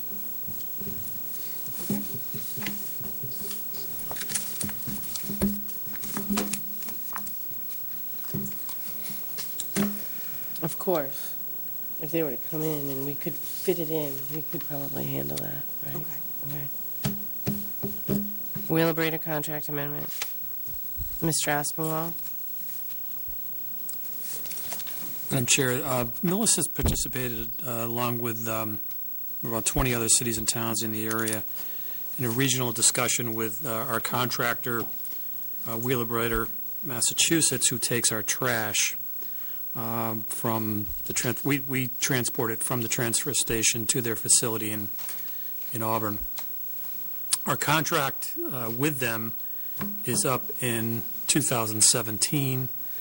FY17, the last time we negotiated a contract with them, it took 2 years to negotiate the contract.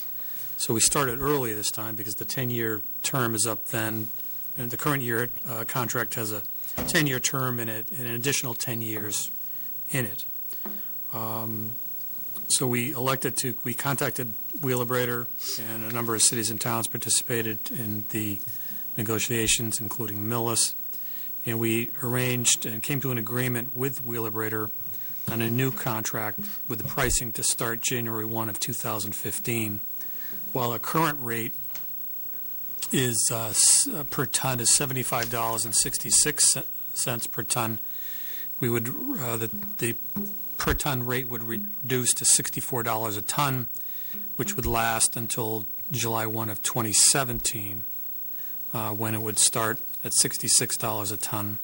And thereafter, every fiscal year, it would be adjusted by 0.75% of the CPI increase for that year. There's also a provision whereby the guaranteed annual tonnage that are currently in the contract would remain in place until January 1, 2018. Thereafter, they would be replaced with a provision that would require any community that decides to eliminate solid waste collection as a service to provide Wheelabrator with 1 year's written notice in advance, and we could do that. And the community could then not offer that service any longer and not bring trash to Wheelabrator. The agreement requires 2/3 of the communities by tonnage to agree to these amendments by December 31, 2014, in order for this contract amendment to be valid. And I'd recommend that the board do, in fact, authorize me to sign that contract amendment. Madam Chair, Mr. Smith? I move that the Board of Selectmen do authorize the town administrator to enter into a contract with Wheelabrator Incorporated of Millbury. I'll second that.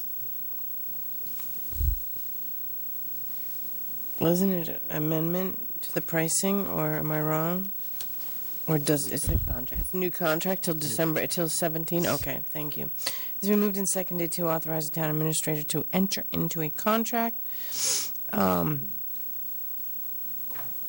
with Wheelabrator, and it expires, when is it, December of 2017? No, it's a new 10-year contract. It's a 10-year contract. Oh, It's the second half of the contract that's being amended. okay. So it's not, I'm sorry, it's not Second new. 5 years? It's changing the second 10 years of the original 20-year term. Ooh. Otherwise, we would continue on at $75 a ton, and the CPI would go up year after year.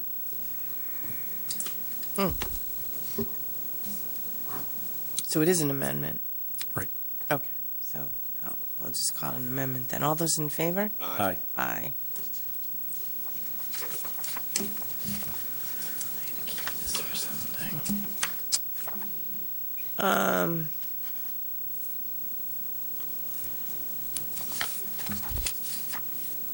All right, let's do this. Let's do the appointments to the recreation and the sewer study.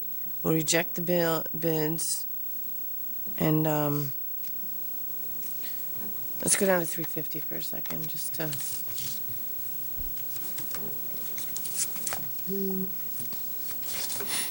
We have an opening on the Recreation Committee. Yes, and we have somebody who wants to be on the recreation. Madam Chair, Wait, I'm sorry. There are actually 3 openings currently. there are 3 opens on the Recreation Committee. Well, could you please give me the name of that committee? Is it the Recreation Commission or the committee? Committee. All right, because, okay. Yeah, it's the Recreation Committee.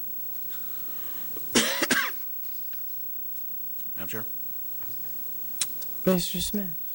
we currently have 3 openings on the Recreation Committee, and we received a letter from William Schultz, who is writing in regards to joining that committee and would appreciate the opportunity to join the dedicated team of personnel that is already committed to organizing great events in the town of Millis and making it a great town to be a part of. So I will make a motion to appoint William Schultz to the Recreation Committee.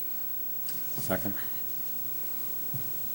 It's been moved and seconded to appoint William Schultz, and I'm going to assume this is William Schultz, the fire lieutenant, to the Recreation Committee for the town of Millis. All those in favor? Aye.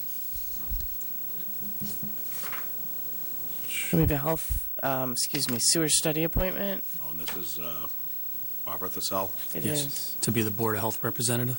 Okay. Madam Chair, Mr. Smith. I move that the Board of Selectmen do appoint Barbara Thissell to be the Board of Health representative on the Sewer Study Committee. I'll second that. It's been moved and seconded to appoint Barbara Thissell as the Board of Health representative to the Sewer Study Committee. All those in favor? Aye.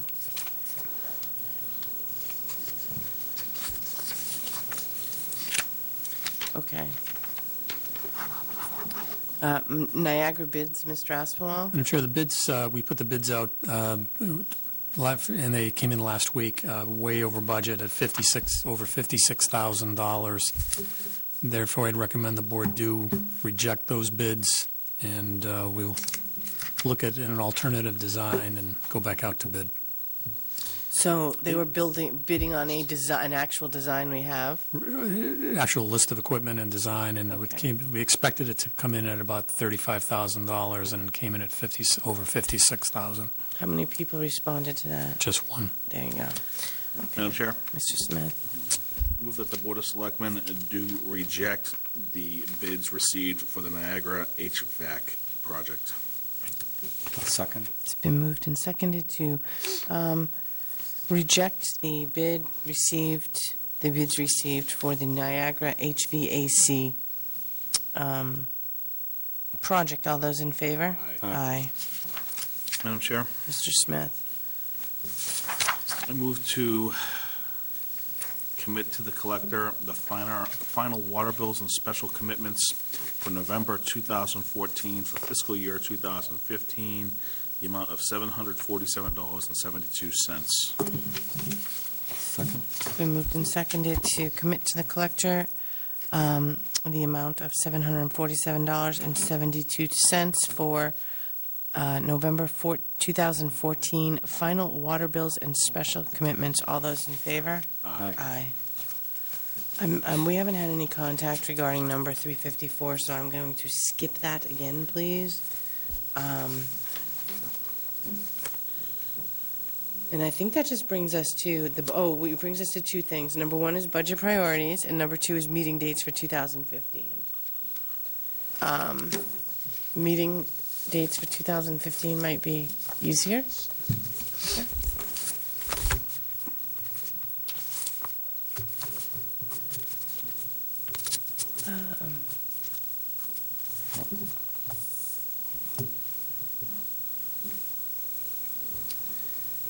We're already meeting the 5th, right? So, but see, the problem is that we usually do 2 weeks after that. 2 weeks after that is Martin Luther King Jr. Day. Right. So it'd be the 26th. We also need to schedule the sewer extension forum in January. It doesn't have to be a Monday, though, does it? No. Why don't we do it like the 21? Or the 14th or the 21st? Either's fine. It's a Wednesday? Okay. Either way.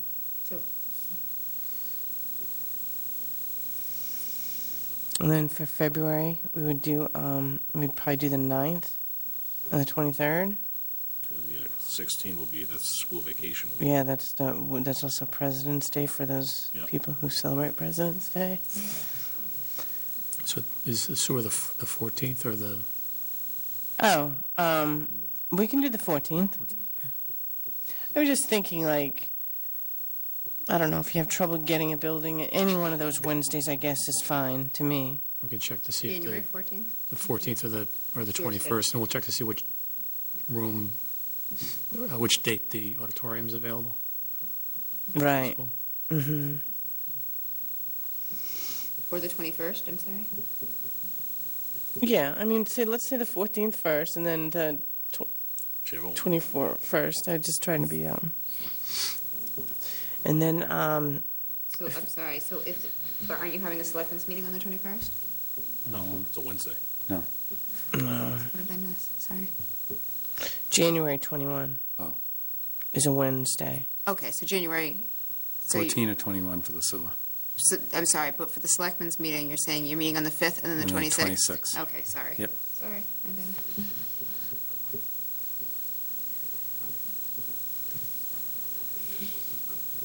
March 9 and 23rd. Yeah, 9 and 23 for February, 9 and 23. Oh, wait, I'm sorry. Yeah, it is. I know, but I can't. Oh, you I may not be here the 23rd, but whatever. What was that for? 9 and 23. I'm just talking to myself. 3 9 through 23.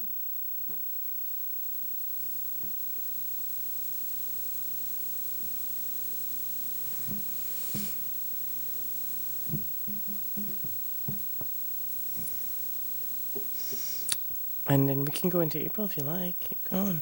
6 and 20. Sure. When's Patriots Day? Patriots Day, is that the 20th? I think it's the 13th, but It seems early to me. No, I think it's the 20th. I think I just saw that the other day.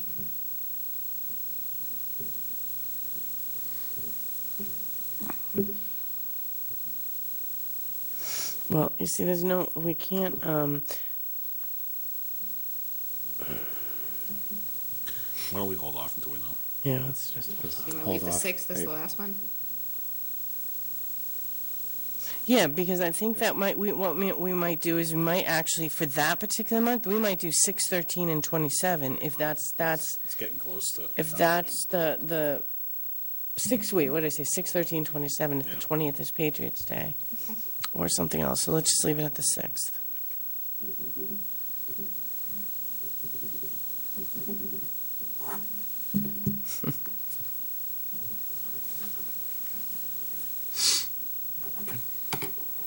Now, budget priorities, Mr. Aspinall. Did you want to discuss that, or?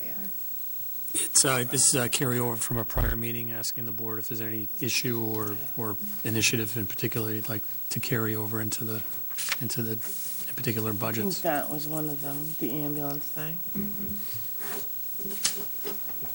I don't know if anybody else thought of it. I didn't really. In addition to the ALS, I have two. I think we should work with the council on aging to make sure that they are all set, and that if we need to finish anything off with the restorations for downstairs, I think particularly, where it was left was perhaps some additional hours for some evening coverage, I think is where we had left it, so kind of looking into that possibility, and then a fields maintenance plan as Yes. part of the budget. So, those are my three priorities. I imagine we're setting it at a 2% cost of living increase For non-union wages. Yes, and I will point out that there are two increases, three increases that we know of right away that are going to dramatically affect our budgets. One is the electricity rates. We're currently paying, I think it's 8.1 cents per kilowatt hour. It's going to go up to around 12 when it expires next December. So we have another year on the contract that we had that was very advantageous to us. And that has to do not with the cost of oil, but the cost of gas, natural gas coming through a very crowded pipeline system in New England. And that affects our town buildings budgets. Also what it's going to affect, another increase that we're going to be dramatic is the sewer assessment from the Charles River District, that the O&M is going to basically double. It's going to more than double next year. It's going to go up $115,000, where I think it's around $85,000 now. So that year that we have been talking over the last several years, that where we're going to see dramatic increases coming to fruition next year. So is that on the municipal budget, or is that on the sewer enterprise? It's on the sewer enterprise, right? So I think what I'm going to try to do to mitigate that is try to push off the repairs to the sewer station we are going to bid it out this winter, and had planned on beginning that work in April, but we may begin that July 1, so that the borrowing would be not in fiscal 16, but in fiscal 17, to help try to mitigate that. So there's some dramatic cost that increases on those two items that are going to affect our budgets right off the bat. So in terms of overall increases, we're going to see a 15% increase in electricity budgets. And I didn't calculate out the Charles River District one. We don't have the official budget yet, but it's dramatic as well.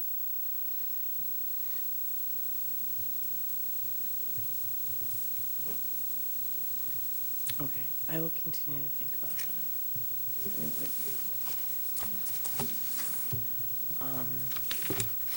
We just have some, the minutes now, right? Yeah.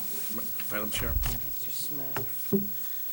I move that the board do approve and accept the regular session meeting minutes of December 1st, 2014, and do we have the 3rd here? Yes.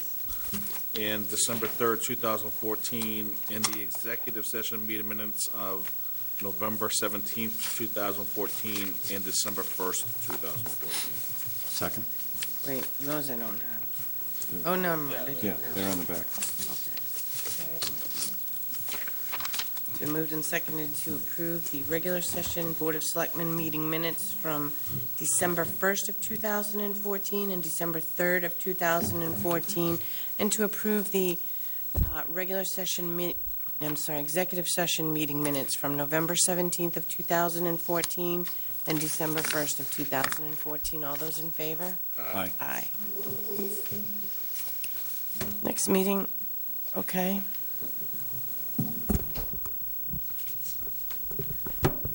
Thank you, Madam Chairman. Scott Fusey, 15 Stony Brook. Just to talk about what the chief talked about tonight about the ALS, I would support it. I think the most residents would support it. I'm glad that most of the board supports it. I think it's important. I think a lot of the towns eventually are going to go this way eventually. So hopefully we can get it going sooner than later. So thank you. Thank you. All right, well, I would like to wish everybody a very happy holiday season. It's December 15th, and we will not be seeing anyone in a Board of Selectmen's meeting until January 5th. So I wish everybody a happy holiday season and a very happy new year. You're the same. Thank you. I move to adjourn. I'll second that. All those in favor? Aye. Aye.